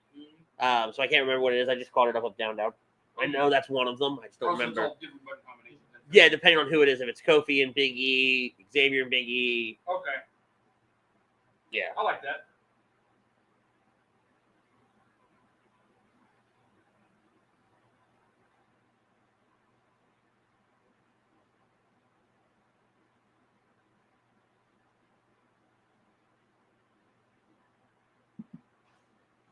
Hey, ref, how about you do your job and restore some order to this match, bro? Tom Arnone chiming back in saying, great listening. I'm not even a wrestling guy. I love it. All right, so now we've got Andre Chase and Kofi Kingston inside. They're the legal men. Everybody else fighting on the outside. We're setting up for another big spot here where it looks like everybody's going to fall out onto, yep, here it comes. Andre Chase getting those big shots into the stomach. Throws Kofi off the top, takes out everybody on the outside. Andre Chase, the hometown boy, the sole man left in the ring. One member of Pretty Deadly, though, still on the outside, opposite side of it. There he goes. Big shot to the head, takes him down.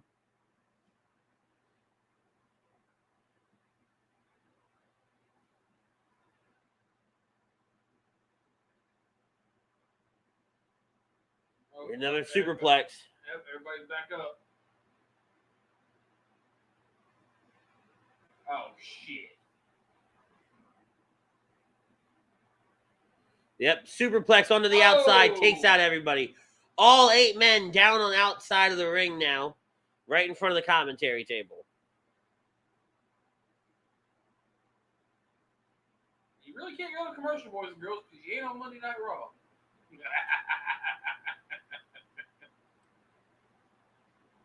So everybody get their ass back in the ring.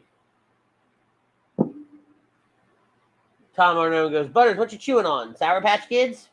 Hell no, gummy worms. God, you're so old. Let me some gummy worms, man. It's just old. All right, so I've lost track of who's the legal man here as Gallus goes to clear off the announce table. I think it's Kofi and Chase still. Well, Chase is about to get put through a table.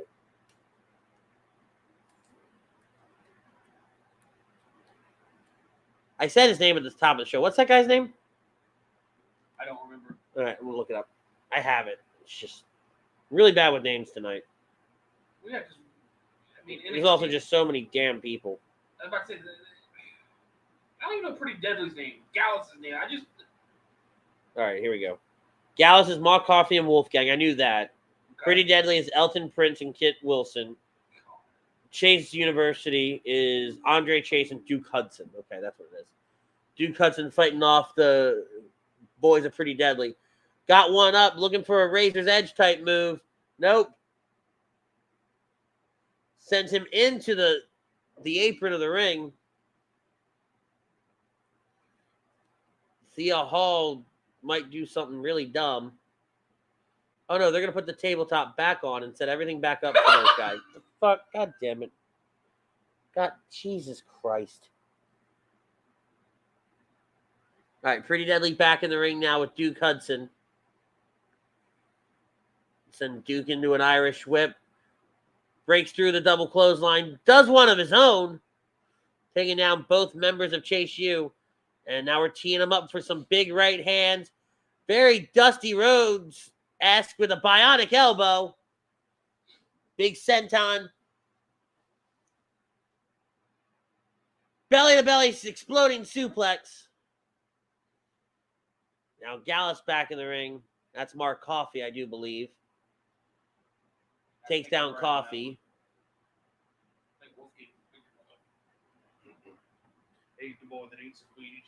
All right, so let's recap here. This is a clusterfuck of a train wreck. Duke Hudson uses the ropes for a kip up. That's the standard big man move. I guess these two are the legal man. I missed this part.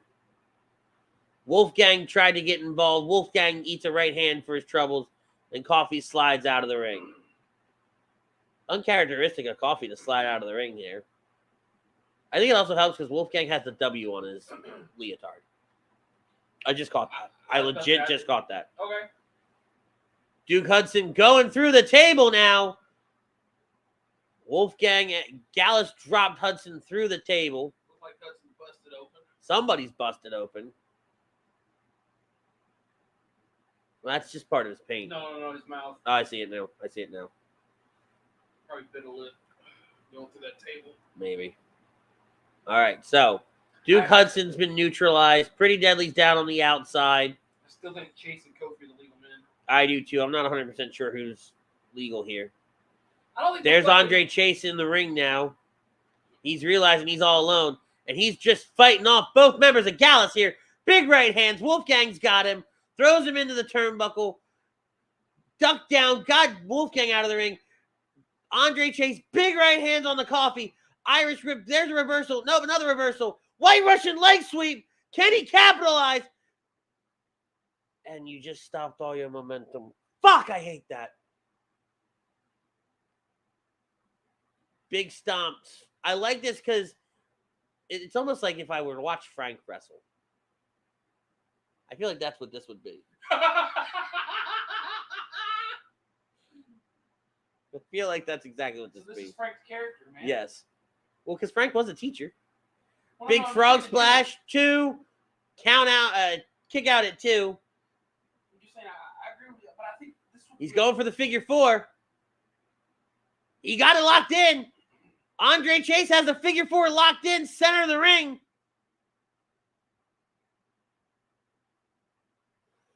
Will he cap? Will Kofi tap? Wolfgang with a big senton from the top. He's got Andre up. Kick to the head, power slam. Going for the pin. 1. Andre kicks out at 1. Damn. I think it was a 2. We just saw the 2 off camera. Andre not giving up here. Remember, he is the hometown favorite. Kofi Kingston up on the top up there. Takes out Kofi. Kofi sends Gallus to the outside. I'm sorry, Wolfgang. Going up to the top rope. Looking to take out both members of Pretty Deadly. Jesus, take the wheel. They caught him. Holding him like a baby. Reverse cutter, very Heart Foundation-esque type tag move. Yep. Xavier in the ring. There's Kofi right behind Xavier, though. Xavier knocks down both members of Pretty Deadly. Big shot to Kofi. Big right hand. Kofi goes down. Xavier going up to the top. Will he hit that Macho Man elbow? There's Wolfgang with the catch. We're going for this move again. Off the turnbuckle.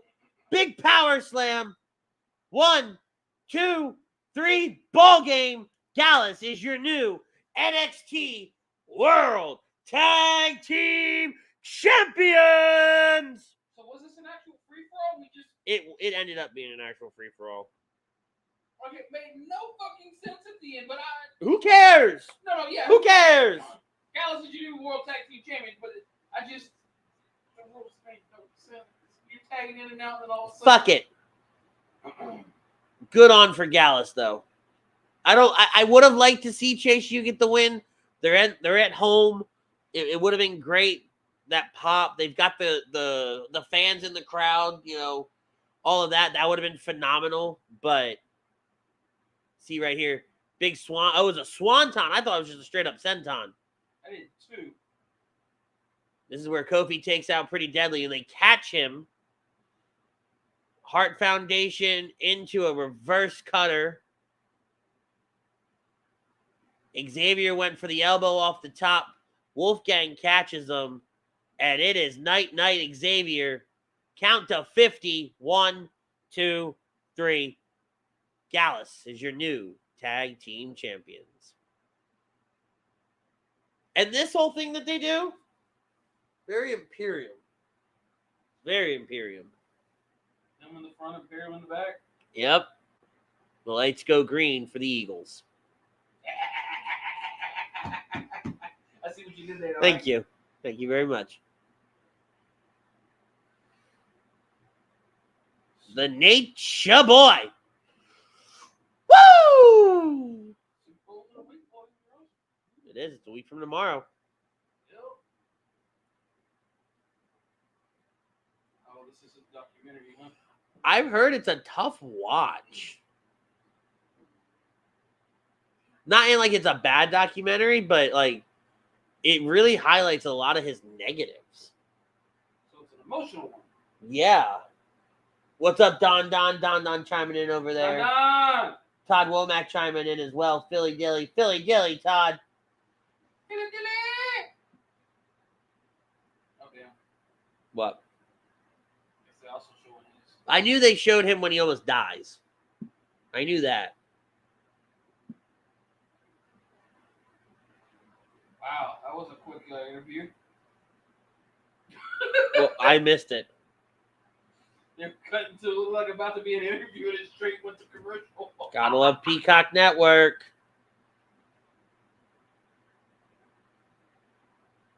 More freshness. Gain. Oh my god. Fabric's off for me. Oh no, I'm sorry. Bounce. My bad. Fabric's off for me. Fabric's off. No matter if it's Bounce or Walmart brand. Dollar General brand. Don't give a damn. Yeah. They all smell the same. Actually, that was some bars. That was pretty good. You were over there rapping, freestyling. Oh, I wasn't even fucking. That's the best thing you've ever said, and no one heard it. Todd Womack goes, did Breaker lose yet? Nope. I think that match is in 2 matches. We're gonna have the women's tag match next, and oh, by the way, New Day lost. Bron's. If Cora wins, Bron's losing.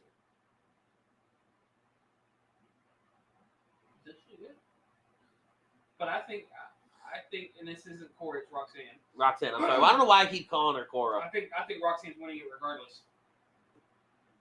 Yeah, I think we get the new leader of Toxic Attraction tonight. Possibly. To come out and unite them. I think Roxanne right now is Roxanne's their new women's division. And I think I'm gonna catch so much for this. Big Mandy's back? Nope.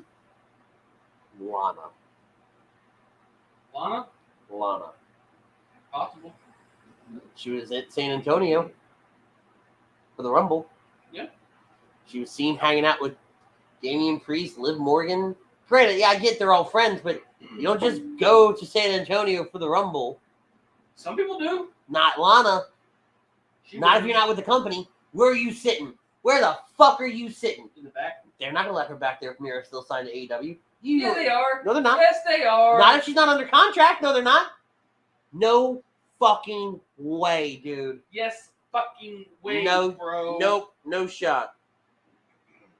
Shot by yes. No. See.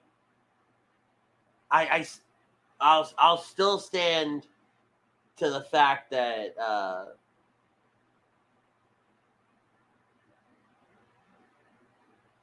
what Grayson. the Maids of Horror. What the fuck? Okay, whatever. What's with the knockoff Billy Kay in the back? I don't remember her name. And the golden shoe. By the way, I want to say this about Grayson Waller. I think he does his character so wonderfully because I hate the little motherfucker. But you need to go back and you need to watch his interview on the bump. Oh, yeah? It's him and Cody. And those two have an interaction. And Grayson goes, because Cody goes, hey, why have I never been on the Grayson Waller show? And Waller goes, when I saw our names together on the bump graphic and this, that, and the other thing, it looked good at this, at that. He goes, but I don't want you on my show. There's no invite. Because the next time I see your name next to mine in lights, I want it to be for a fight on the grandest stage of them all. Because I see you as the man. And so, and he says it, he starts off with respectfully. And he does all this, and he goes, so, no, I would love to interview you, but I'd rather fight you. And it's just awesome. And I remember watching it, because I watched it last night. I watched it, and I went, wow, that might be the best promo he's ever cut. Grayson? Yeah. It's not even a true promo, right? You were just talking on the bump. The hell? Oh, it's a Chick-fil-A box. I thought you kicked your drink. No, my drink's up there. I didn't realize that. Yeah, no. I keep my drink behind the title. It's safer. Can't fuck with it that way. hard for it to follow too because it falls on the title one way or the other. Exactly. Cora Jade. It was. In hindsight, I don't know how I felt about Gigi and what? JC. Thank you. I always want to call her Jalen. Gigi Dolan, JC June. Yeah, about both of them falling out at the same time. I thought. Now that was timed beautifully, where they did was. legitimately both fall and touch first. I kind of figured that they were going to try to go for something like that for the Rumble to split the titles. Nah, not yet. Here it'll be interesting if they come out together or separately. I think regardless with this team when it comes to Toxic Attraction, I think Gigi's breakout over JC. I think so too. But JC's good, but I really think Gigi's the better. This was a great fucking moment. This whole interview. This was this past Tuesday, wasn't it? Yes. The shit talking and Roxanne finally getting fed up. Oh, yeah. Great.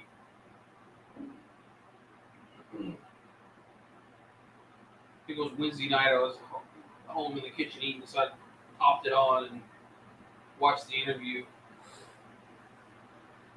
Yeah, no, I think it's gonna go wonderfully. Because at some point during the match, these two are gonna end up having to fight each other. Yeah, at that moment, she's looking at her like, "We're not becoming dual champions. One of us is a bitch." Yeah. We ain't fixing to have the NXT Women's BFF title. Yeah.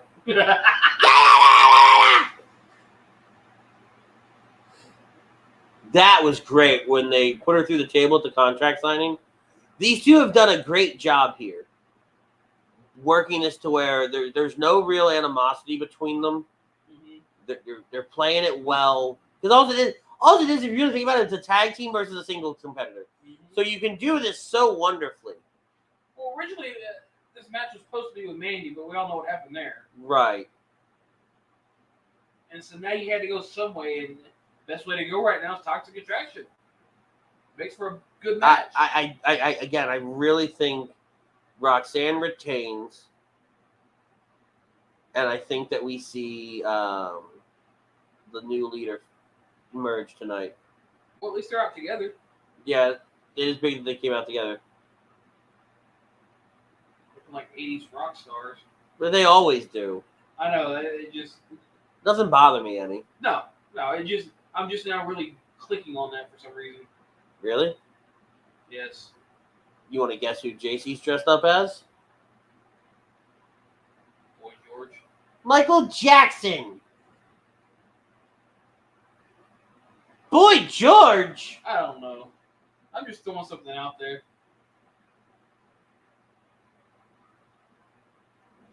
What?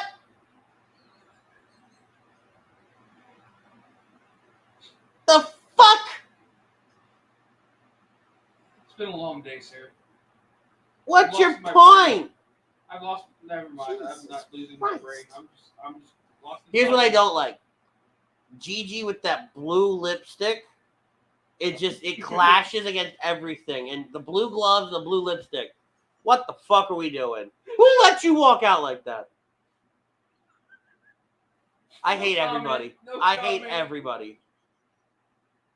Hear this man over here talking about blue lipstick. Well, because at first I thought, I swear to God, I'm not even kidding. I thought it was something off the fucking flower. Well, she had the goddamn thing in her mouth, right? I would kiss a smirk before she came out here. Or, like, that would have worked better if she had, like, a lollipop or something, not a flower. I know what I said. I know what I said.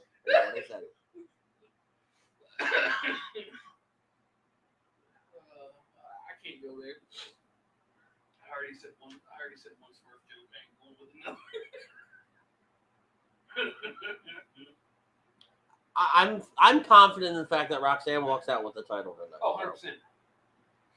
These two are walking out with shit. She was impressive during the Iron Survivor match. She's the new face of NXT right now. Of the women.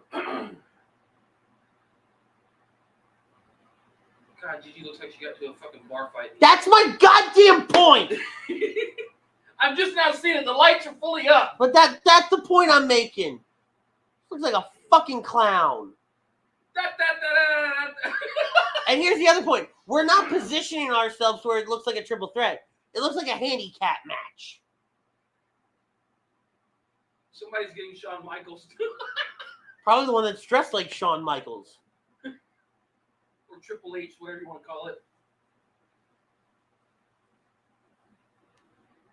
We even talked to them together. We announced these fucks together. Are you kidding me? He's like, yeah. I am the NXT Women's Champion. Rebel in this, bitch.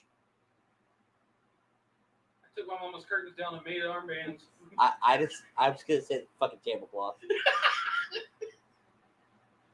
Shot this referee again. Oh my God, this dude was... He got women duty tonight. Apparently. That's probably why he's pissed. The thought through his head is, please don't let my wife be watching.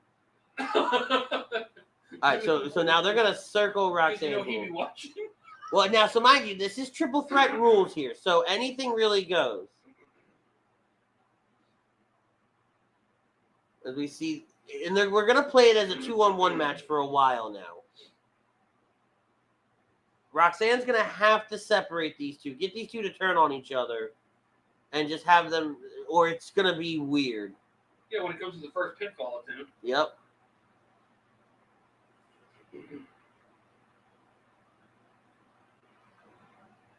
I'm also noticing her outfit. Oh, Jesus Christ. No, it's not going to be launched. It's going to be Chelsea Green.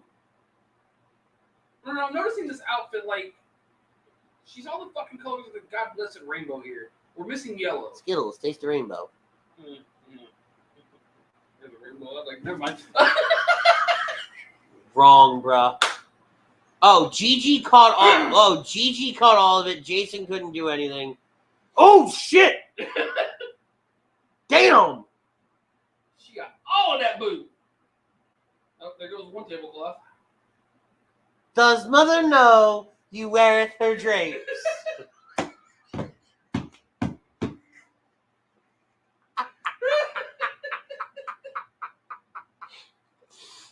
Oh! Damn. I got nothing to say, man. Hey, that was a fucking good one. That was great. That was fucking perfect. That fits that outfit spot on. But all right. So back to my comment. I think it's gonna be Chelsea Green. Not, oh. We almost had a misfire here. There's our first attempt. Roxanne ducks through. Big missile drop kick taking out both women. This arm is powerless now that my armband is gone. It looks like water wingies. They're not working. Her head's not above the ring. Test. We're going to the top now. Springboard rolls through, takes both women down. Single arm takedown. It could have been cleaner. Oh, she's gonna screw it up because she can't fly. She's one wing. Whee! See, she only got one out of it. She only got half of it. She had to spread the legs to get the airborne. Jason going up top. Oh! Oh! There we go. Jason taking out Gigi. Roxanne, big right hand on the outside, sending Jason back into the ring. It's JC, not Jason. Whatever, who cares? The fans care. I don't.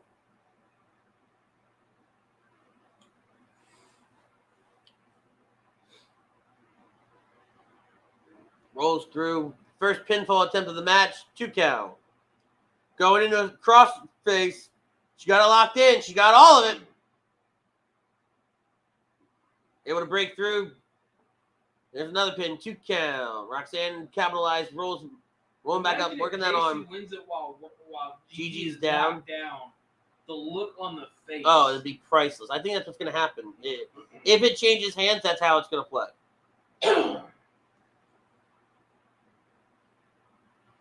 Mounting with those punches. Woo! Yeah, You know where I was going with that. I know. Then again, our community doesn't. Or what community? They're taking the night off. Big knife edge chops from JC. Oh! Stiff kick to the back. Gigi still taking a nap on the outside from that senton. No, I really do think the rumors are going to be true, and it's going to end up being Chelsea Green. Because if you watch these two and how they act in the ring, they fit that twisted psychopath character of Chelsea Green. Instead of Chelsea acting like a fucking full-blown Karen. Yeah. Oh, here we go. Gigi and JC. Gigi's pissed. JC pushed her. They're saying then you got the makeup of Gigi looking like. I'm telling you, dude. Are you with me? Thank you. Here comes Roxanne. Gigi pulls JC, takes all of it. Gigi said, "Ha, bitch."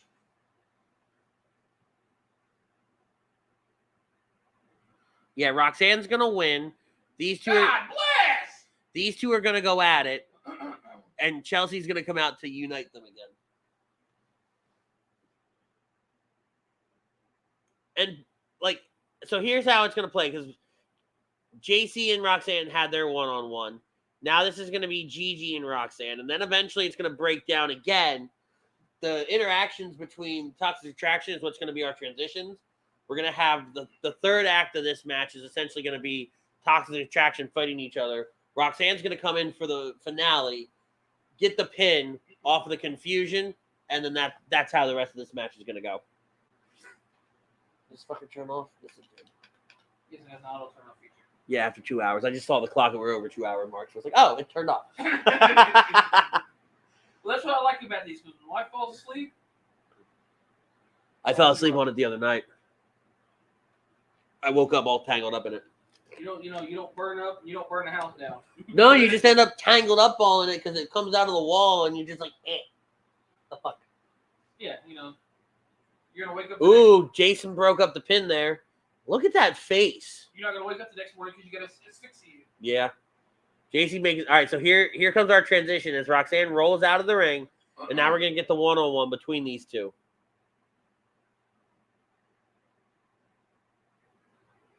Uh-oh. What's up with her eye? Does she have a black eye? I don't know. You see that, though? Might be the makeup. Maybe.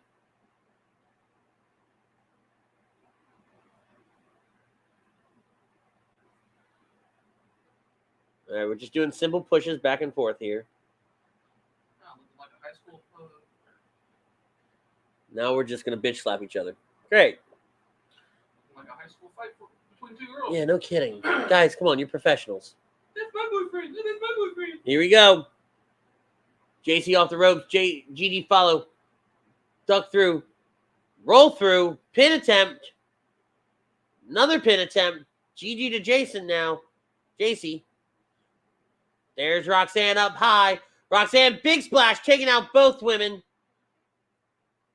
Able to roll through. Gigi stayed on her feet there, though.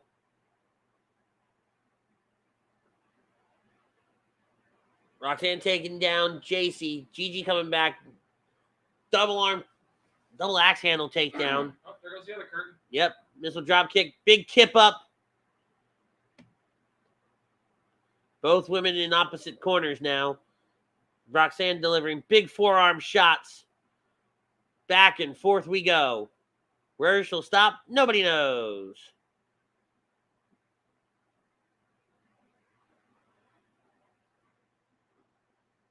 White Russian leg sweep and a DDT.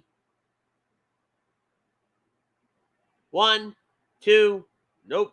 Kick out at 2. Roxanne covers Gigi now. 1, 2. Kick out at 2. Roxanne's got to keep it together here.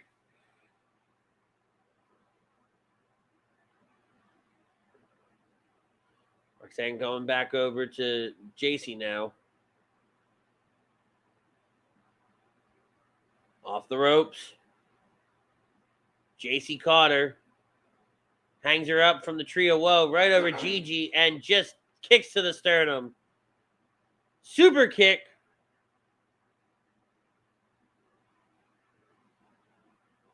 Here we go. Cannonball. No barrel roll. Pretty much.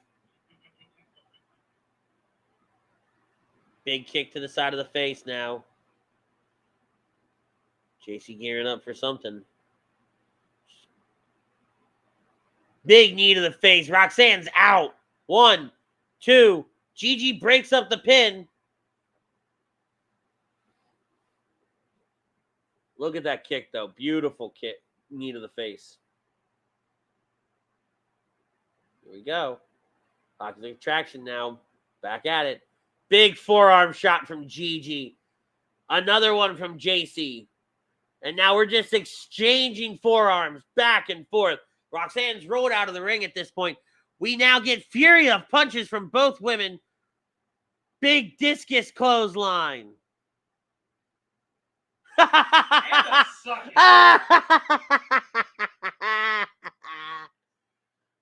There's a schoolboy. 1, 2. Crucifix pin now. 1, 2. Knee to the sternum from JC to Roxanne. Throws Roxanne into the corner. Hip attack. She's channeling some inner twisted, fucked up power. Went for the discus punch again. Spinning kick from Roxanne. Whoa! Went for the pop rocks and missed. Spinning kick from Gigi. Gigi's going up for a suplex. Catches Roxanne. She bridges. Senton. That was almost 3. JC almost missed her spot. That'd been bad, okay. All 3 women are down now. In a wide out shot there. NXT Women's title is on the line. 17,000 people packing the Spectrum Center. I don't know. I made the number up. Sounded good. Probably close. Who cares? You say the fans one more time. I swear to God. The fans can. Boom! All right, now we're just exchanging forearm shots in a triangle here. There's no real rhyme or reason to it. No, now we're slapping each other. Headbutt from Gigi to Roxanne. Roxanne teetering. Roxanne blocks the shot from JC. Blocks the shot from Gigi. All 3 women back up to their feet now. Big forearms to Roxanne from both members of Toxic Attraction. Fury of punches to Gigi. Knife edge chop. Double super kick knocks Roxanne down flat. And double headbutt. Oh, wait. They're both covering her. Managed to kick out. Gigi had more of that cover than JC did, so I could have argued that one until the cows came home. Right. I didn't go on who's got more coverage. All 3 women are down now. Gigi and JC kind of stirring. Roxanne's still out from that double super kick.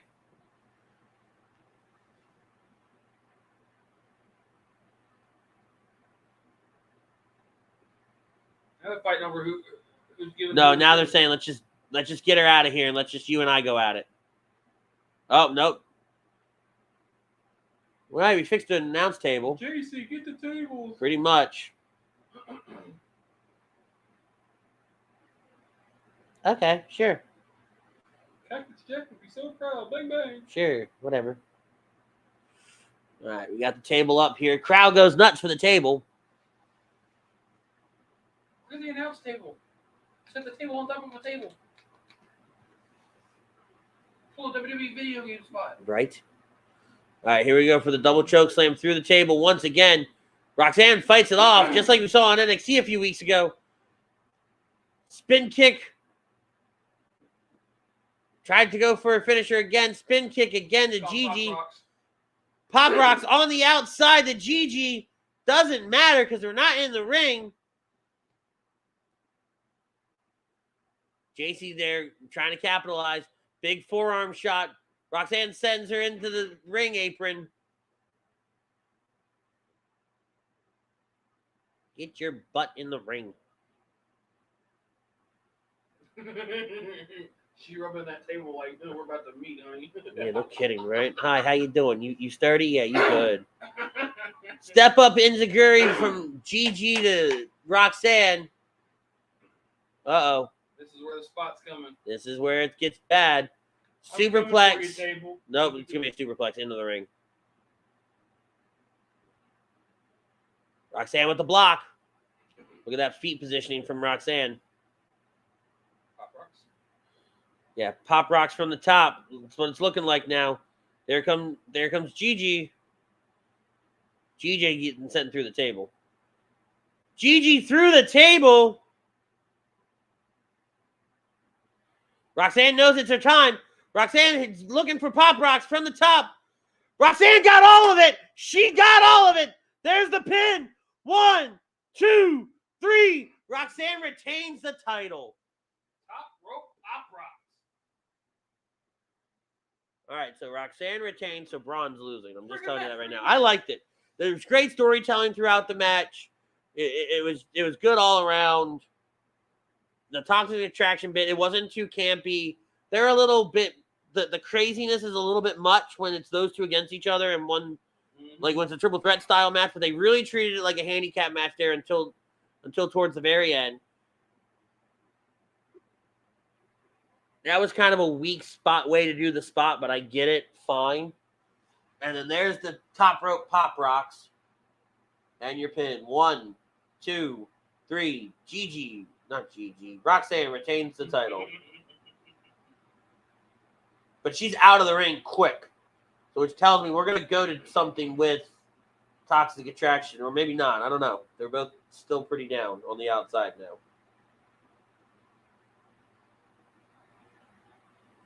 Yep, nope, we're fading out. So nothing in that aspect. So it might have to wait till Tuesday. What is this? Elimination Chamber. Oh, okay. I hadn't seen this yet. I hadn't either, but I kind of guessed it. I liked it. I like it, though. On the road to WrestleMania, there is no shelter from this storm. It's true. Yeah.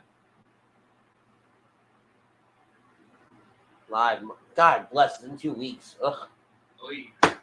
Do another one of these in 2 weeks. So basically, we get next week off. We might take it off.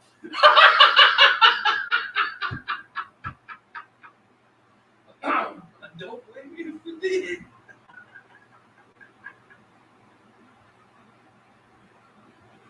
We got the break when I'm in Disney on the 12th. We'd have no show. So we would have in theory no show next week. Elimination Chamber. The recap after, no show, and then it's 2 weeks before Mania.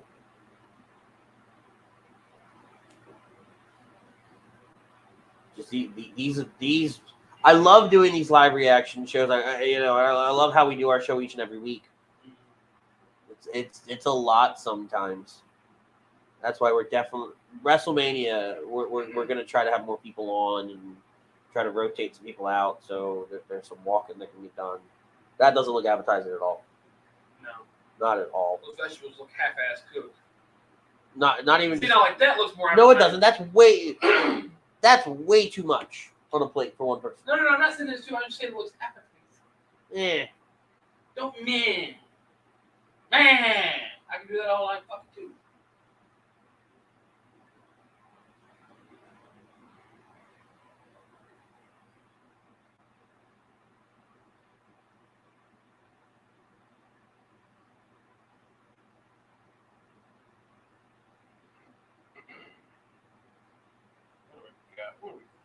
All we have left is the steel cage match. No, I know that. I was seeing if there was anything going on.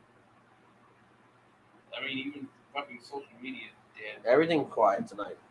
It was a fantastic match.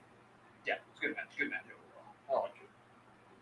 I mean, the night's been good so far. We really haven't had a bad match all night. No, we have not. I will give them that much.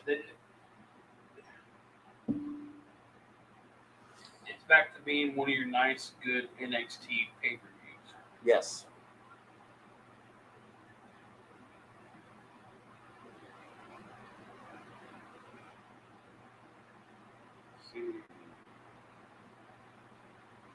You already own the Cypher PK bundle. The glider and weapon wrap will only cost. Oh, it's only going to cost me 300 V-Bucks for that? Yes, please. Dude, what? Fortnite stuff. Cypher PK, who's somebody that I watch. He had a pack come out a few months ago, and it didn't come with a glider or a wrap, and everybody was like, "What? Why?" And so they finally released his glider today. Ooh, It's reactive, so you can also set it to purple with this other stuff.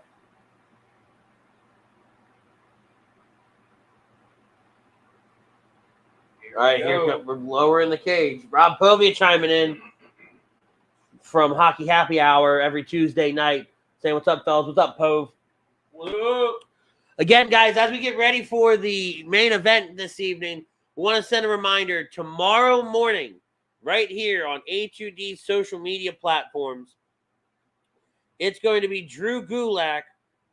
Oh, excuse me. So sorry. Drew Gulak is going to be on noon Eastern tomorrow. That is noon Eastern tomorrow morning. Drew Gulak, turned WWE NXT star, will be on with Tom Arnone and Michael Chromiak in the morning. Oh, boy. As we see the package here for Bron Breakker, Grayson Waller. Oh.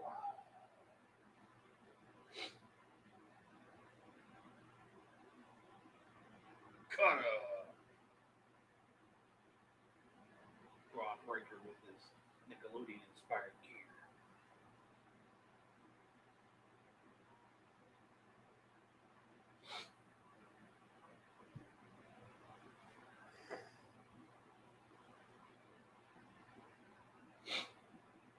Yes, I definitely see Grayson Waller walking out of this as your new NXT World Heavyweight Champion. But if that happens, then you were right. I love it when I'm right.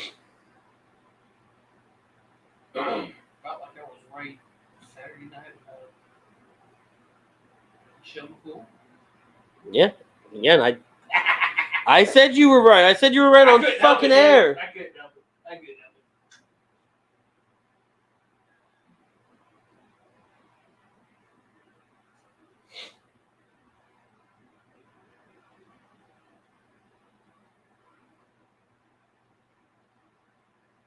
Makes me laugh when Sean's Geo roll the way he is.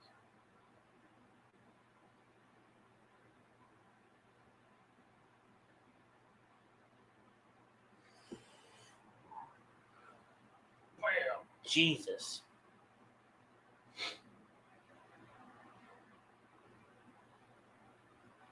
So but that's still KJ Old Weaver boy back. No.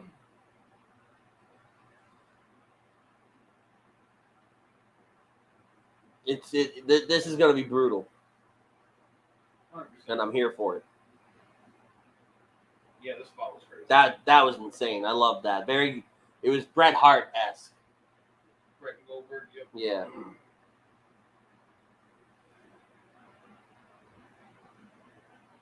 Even though Bret made it look better, because Grayson, you can tell that something was up with that. There ain't nobody wearing that big of a fucking jacket. No, not at all.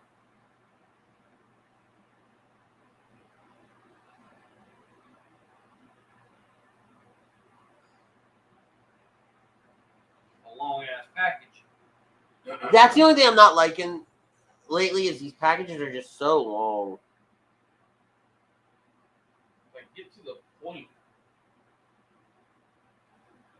We know these two guys are going at it for the world heavyweight title. We know the history. Like, And I think what sucks is we watched this on the pre-show. We watched by the time the main event shows up, we've seen it 4 times. Yeah.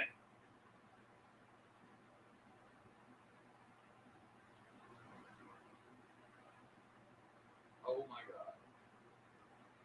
What the fuck? Sure. Bron's just like, yep. How you doing? Sponsoring Nickelodeon. I said like Disney Channel. They're sponsoring the 90s. There you go.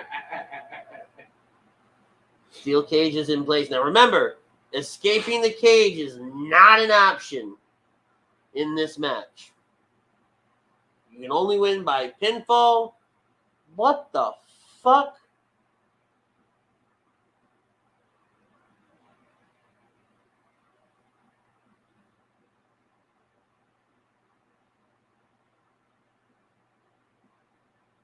I just thought about it. I don't know why. The chainmail making fun of his uncle. Who's his uncle?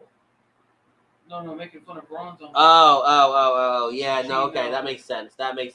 I just not thought about that. Okay. No, that tracks now. I'm trying to figure out why he's doing the whole fucking chainmail gimmick like he's a damn king or a knight. And I'm like, Yeah. Okay, I totally didn't think about that. If anything, you should make fun of his dad. Oh, yeah.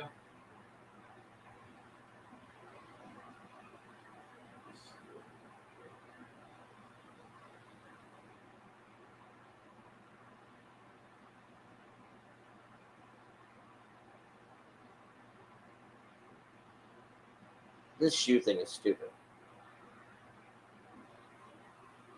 The shoe thing is really dumb. 100%. But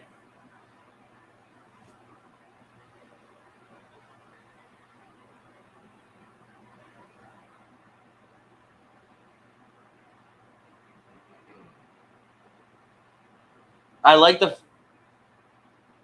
fact that he comes out and he kind of treats it like he's a prize fighter. I guarantee you he's doing something like holla if you hear me for his uncle.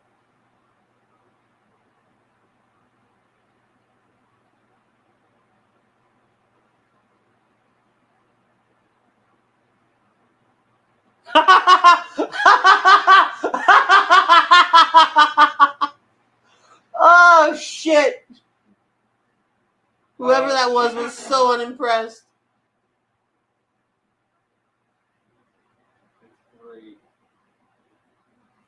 That was amazing. Actually gets a picture of his ass as he walks away. Yeah, of course.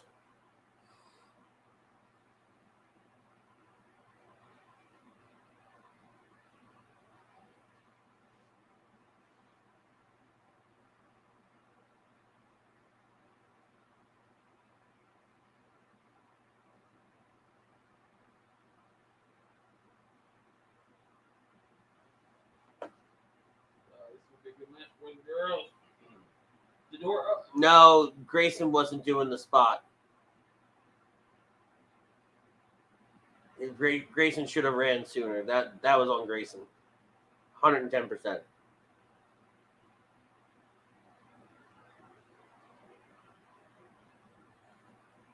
is all legal. Match hasn't started yet. Get him in the ring. Get him in the ring.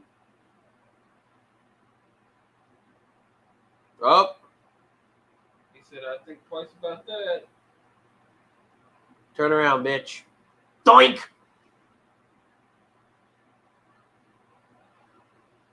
There we go. Into the barricade you go. There goes Marks.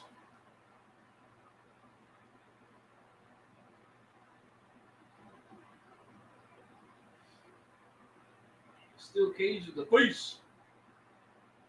What you get for being a little punk there, Grayson?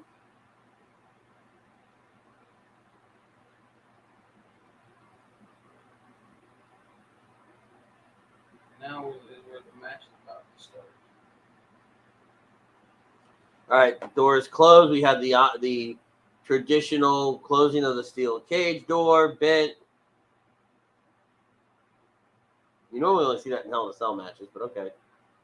Bitch, you can't escape. I mean, you can. You're not gonna win, Right? This is a true traditional steel cage match. Mm-hmm.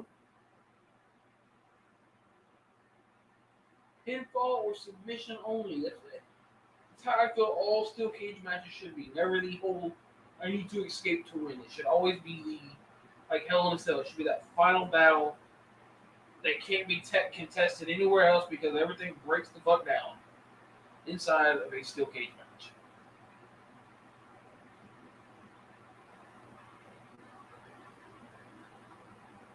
There we go. Damn. Bron Breakker with a full head of steam into a clothesline.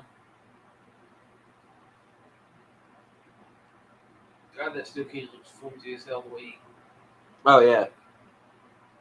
I swear I feel like somebody's going through something somewhere at some point tonight.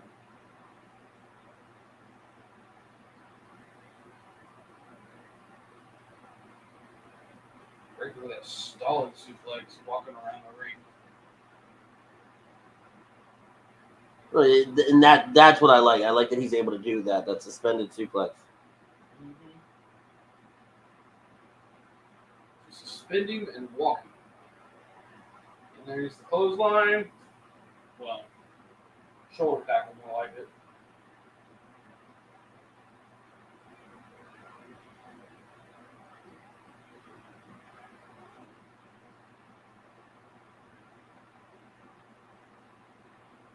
Grayson trying to come back. There we go. Waller trying to get some offensive in. There's that DDT off of Waller. Kick out at 1. Is his mama's name Amanda? Grayson looks like somebody I work with. It's crazy.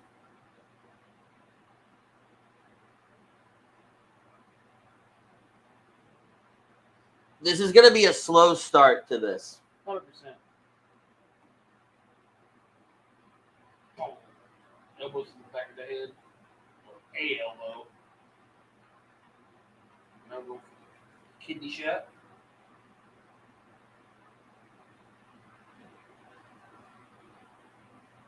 Bron trying to fight back with a couple shoulders. Ooh, take the legs out from underneath Bron. He can't stand up.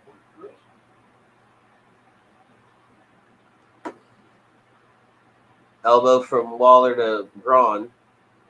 And Waller's going to take advantage early on as the heel. And these are standard with Bron Breakker matches. You know, usually he's kind of gets his ass handed to him. And then we'll have a big comeback at the end, a la John Cena. And sometimes that's the more frustrating thing, man. Yup. Nope. Braun caught Waller. He tried to go Belly to belly. Well, he's trying to go for that suplex. He's trying to do that exploding belly to belly. And Waller kind of went dead on him. I was about to say, I don't think he had Waller where he wanted him. No. He had to readjust. There's that power slam.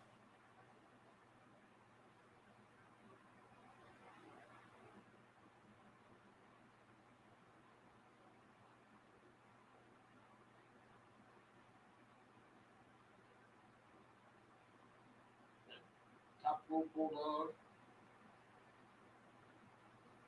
He's calling for something.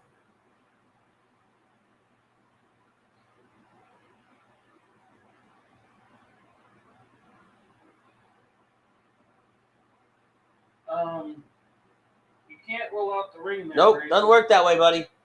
You are trapped. The point of the steel cage. Braun goes right into the cage, though. It's smart on Waller. I don't know if he's playing him or not. That whole attempt at a rollout you're not looking very smart there, Waller.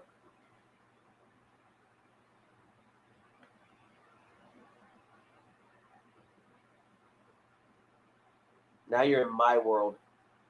Ow. This is the Grayson Waller thing. God damn it. It was good.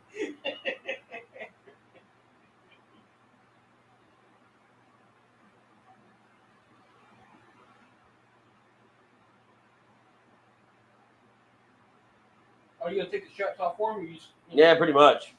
You know, you take the straps off, he's gonna hulk up and whoop your ass. Kind of typical of all the wrestlers that wear straps. You know, the moment the straps come down, they become the fucking unstoppable Hulk Hogan. And Oh, Waller doing push-ups in the middle of the ring. what were you, like a dog trying to piss on him or something? Like,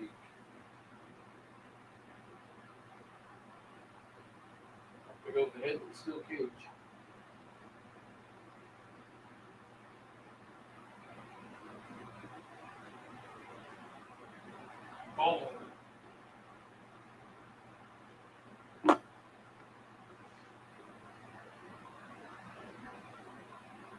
Is he busted open, or is that just the weird lighting? I think it's the weird lighting. I don't think anybody's busted open right now. At least not yet. No, he's not. Okay, that's the lighting. And I think he's just really red in the face. Yep.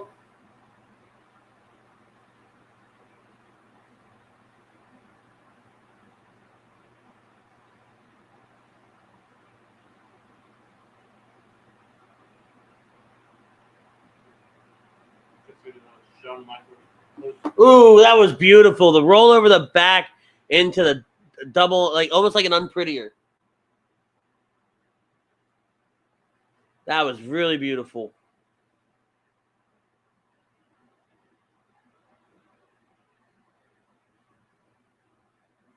Oh, nice. Apparently, Shawn Michaels going to have a post-show call tonight. Of course he is. I actually, interestingly enough, I went and rewatched certain spots back of the Rumble. I haven't watched the whole thing. I want to. No, it's so if you go on a Peacock, it's there. It's part of the broadcast. Is the press conference? That's what I meant. The press conference. Yeah, the press conference is part of the Rumble. The replay.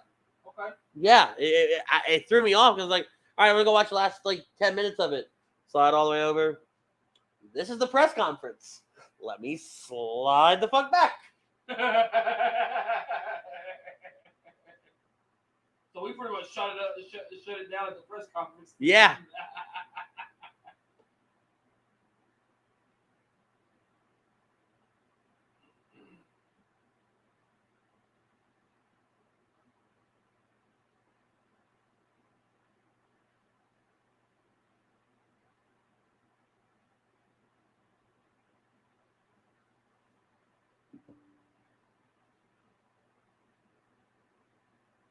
Going up. Going top rope, up, going out. Matt Hardy going middle rope. Ooh! Big knee to the face mid-air. Waller, he said, "Fuck it." I think Breaker was too far. Yeah, he's like, "Fuck it." Because you see the bottom of his foot barely smacked Breaker in the head. Yeah, look at this. Look at this. There's that knee to the face. Okay, here we go. There's the jump. See, watch where his feet land. Yeah. It's almost like he was trying to do a dunk. Did you see that where his arms went? Yeah. I think Breaker was too far away for the...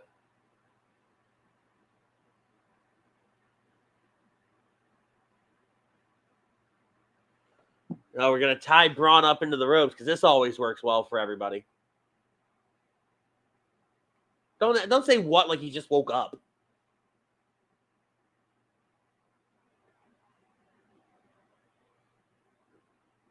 You know, it's funny how they never know how to untie themselves from the ropes. Yeah. Even though they've seen a rope tie how many times in their life? And you just got to... And you're good. Waller kicking the head of Bron Breakker now. Here's what I don't like. See how he threw that punch right there? I've noticed that a lot tonight.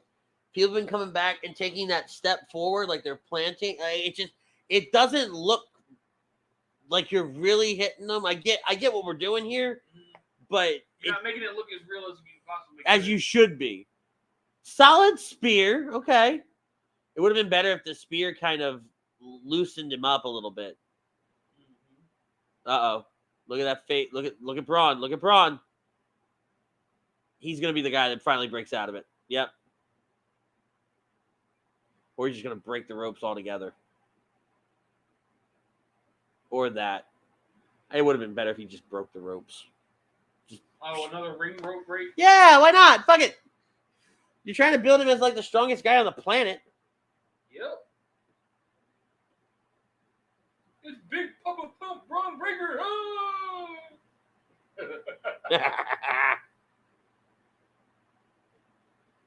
Count those numbers, bitch. Right in the steel.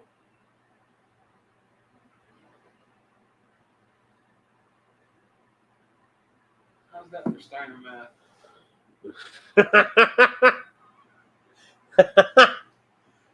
All right, so we've got Waller All right, he's rolled back in the ring. I say in the ring right now. He was on the outside between the ropes and the cage. Bron wants the spear. Bron went for the spear. Waller jumped it. Bron caught himself, turned around, punch to the dick. It's all legal. Low blow from Waller. Waller slides back, rolls through, got the stunner. Could it be it? Could this be it? 1, 2. Kick out. Kicked out at 2. Grayson, you act like that wasn't gonna happen, bro. Just because you dick punch somebody doesn't mean you're gonna get an automatic 1, 2, 3. Why not? Maybe if you roll them up as you dick punch them, where they're still stunned, but you give them a second or two, and they're gonna be able to kick out. Yeah. The initial stunning is what kind of helps you there, bud. The NXT title's on the line. Grayson Waller propped up on that bottom rope. Bron Breakker just kind of there in the middle of the ring. Grayson Waller talking shit, just sitting there like, I'm just going to recharge for a second. Oh, no. Look Waller has that look in his eye. He knows what he's got to do to put away the champion. To be the man. Woo! You got to beat the man. You got to pull a Jeff Hardy or a Kurt Angle. Oh, God. We're talking top of the cage. We're not talking drugs, folks. Oh, God. You went... Oh, God. I didn't go there. Yeah. All right, Waller up on the top. Breakker still center of the ring. Breakker standing now. Just say fuck it and go for it. Nope. Here we go. The race to the top. I don't like this at all. Waller going onto the outside. Hanging over the top of the cage. Oh, my God. Oh, Jesus Christ, on a crutch. We used it to set up a superplex into the ring. Both men down. Yikes.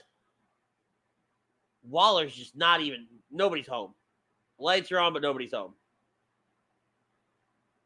Did I do good? I did good. Spear! Weak ass spear, but a spear nonetheless. The straps are down. Hulkamania's running wild, bro. Bron Breakker Mania is running wild. Yeah. Breakker Mania. We're taking just too much time here. Good God. Come on. I feel like poking somebody with a stick. Waller can't get back to his feet. Bron just kind of stalking. Nope, Waller still can't get back up to his feet. Now Bron talking shit.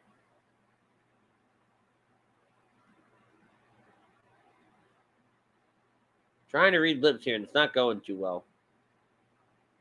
Something about this being his ring, he rules the roost or some shit. I don't know. Screw it. Insert typical stuff here. Waller pushed his face away. Off the ropes. Went for the spear. Got all of it. 1, 2, 3. Ball game. Grayson Waller lost. There went the theory, but I was right. Close. In the end, I was right. He still didn't win. But see, I've said this before. I said this at New Year's Evil.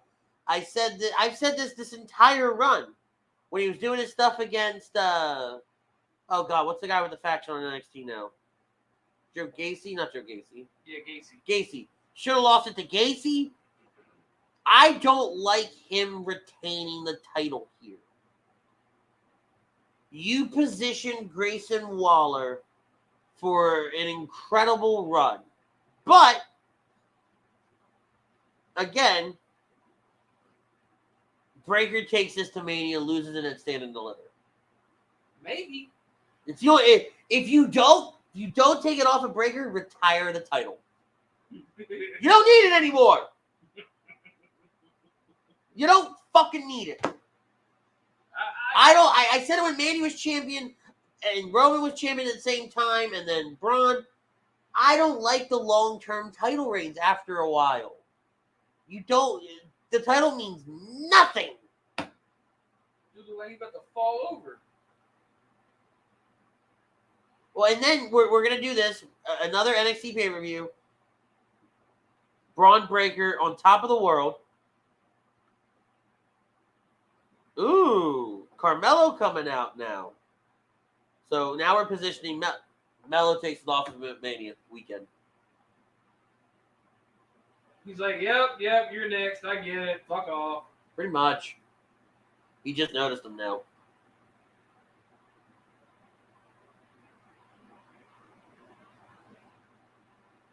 He's like, all right, cool. That's what I got next. Great.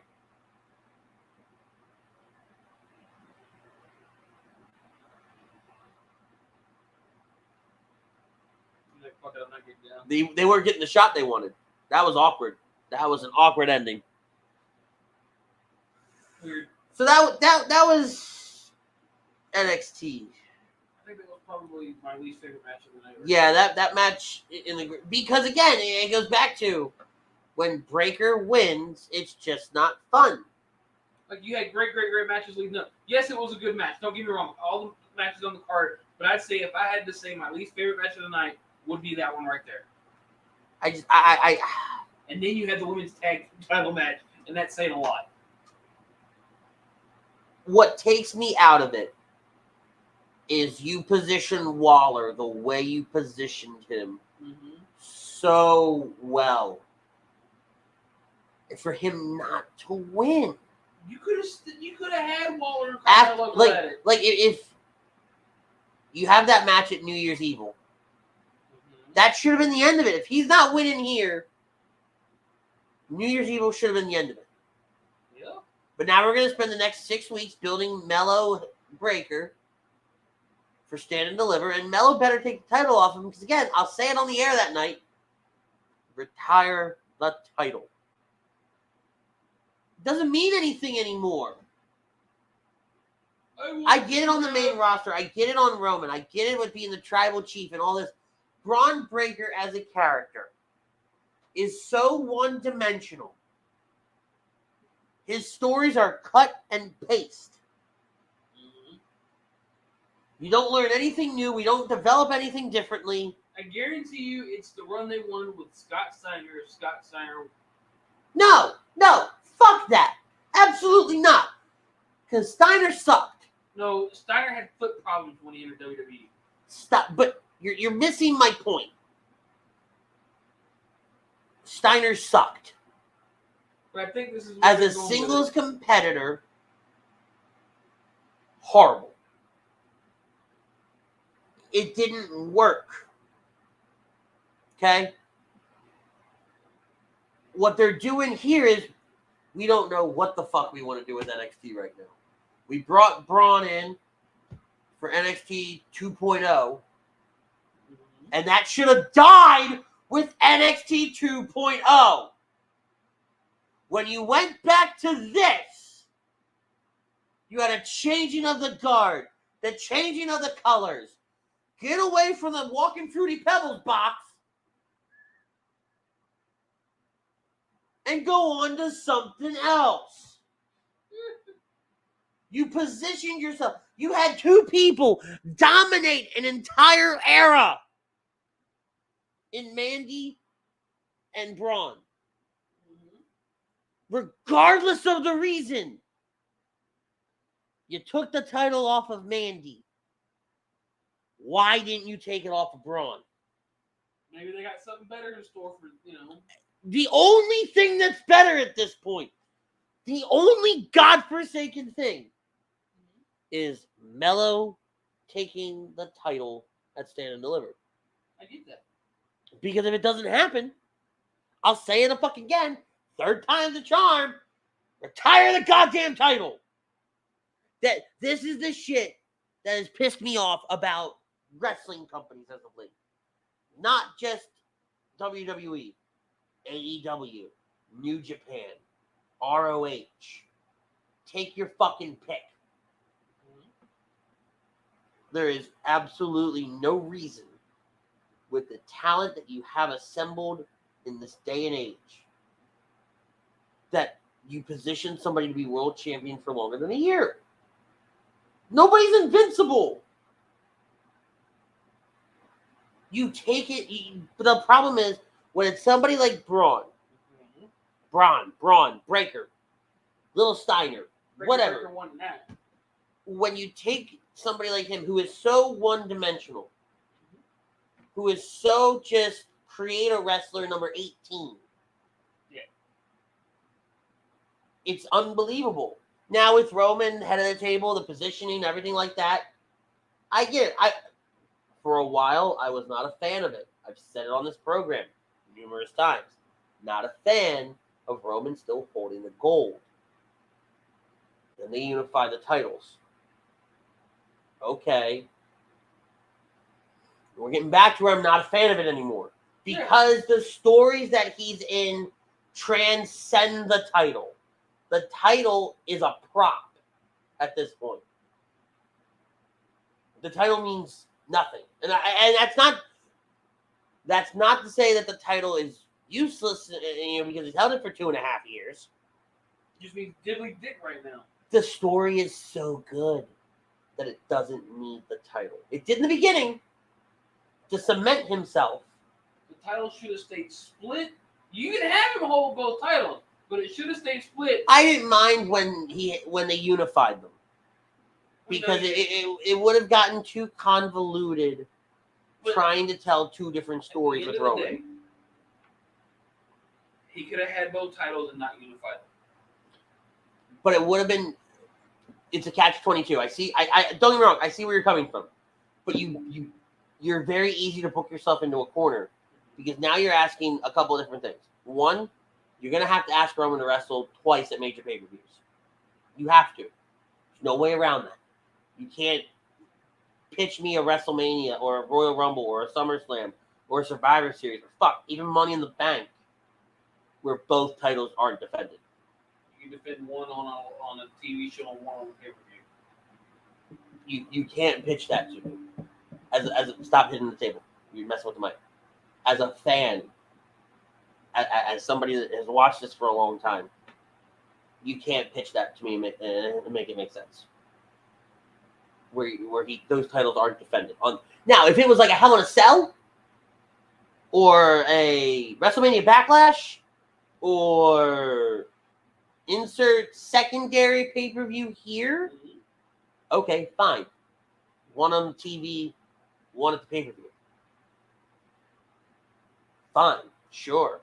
I don't really like it, but fine. But now you're also forcing Roman to work double duty as a split champion.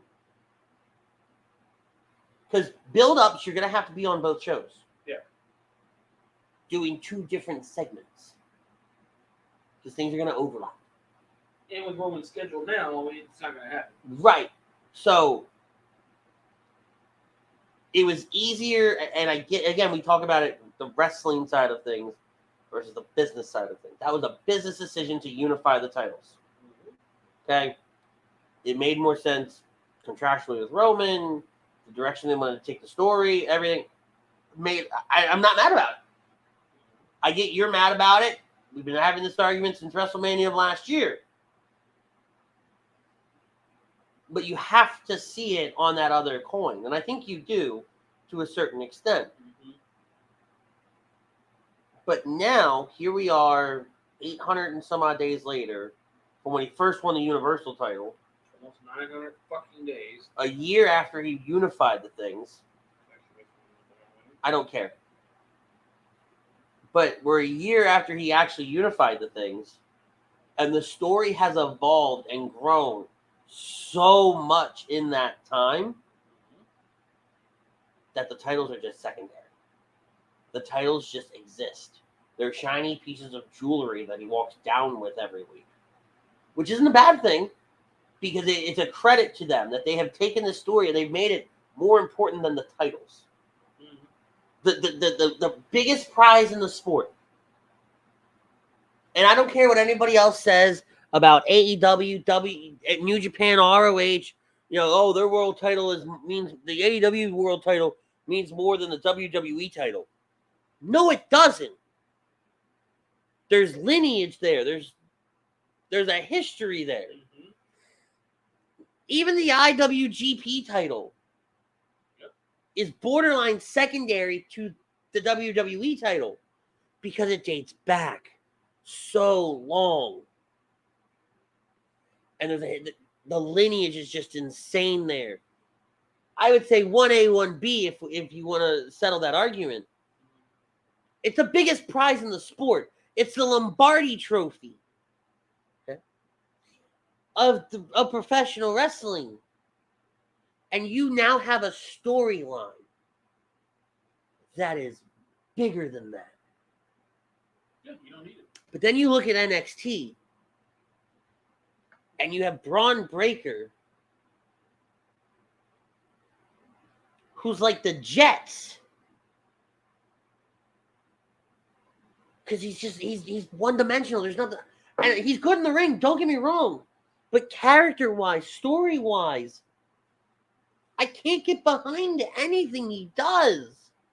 The women's World Championship match tonight was a better showing, had a better story, told more throughout that entire program. The fucking tag team match had more of a story.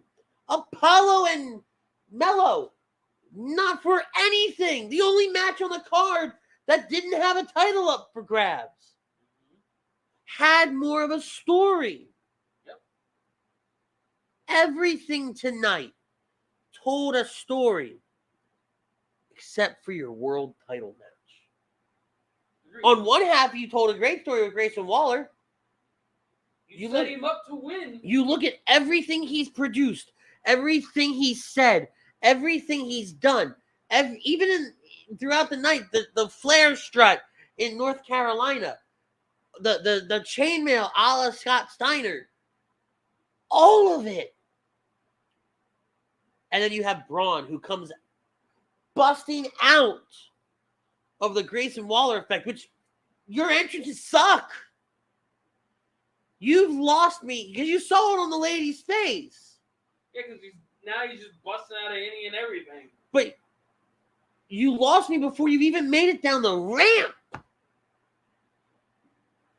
I think he's phenomenal in the ring. And I think if you repackaged him and brought him to the main roster, I think he would hold his own.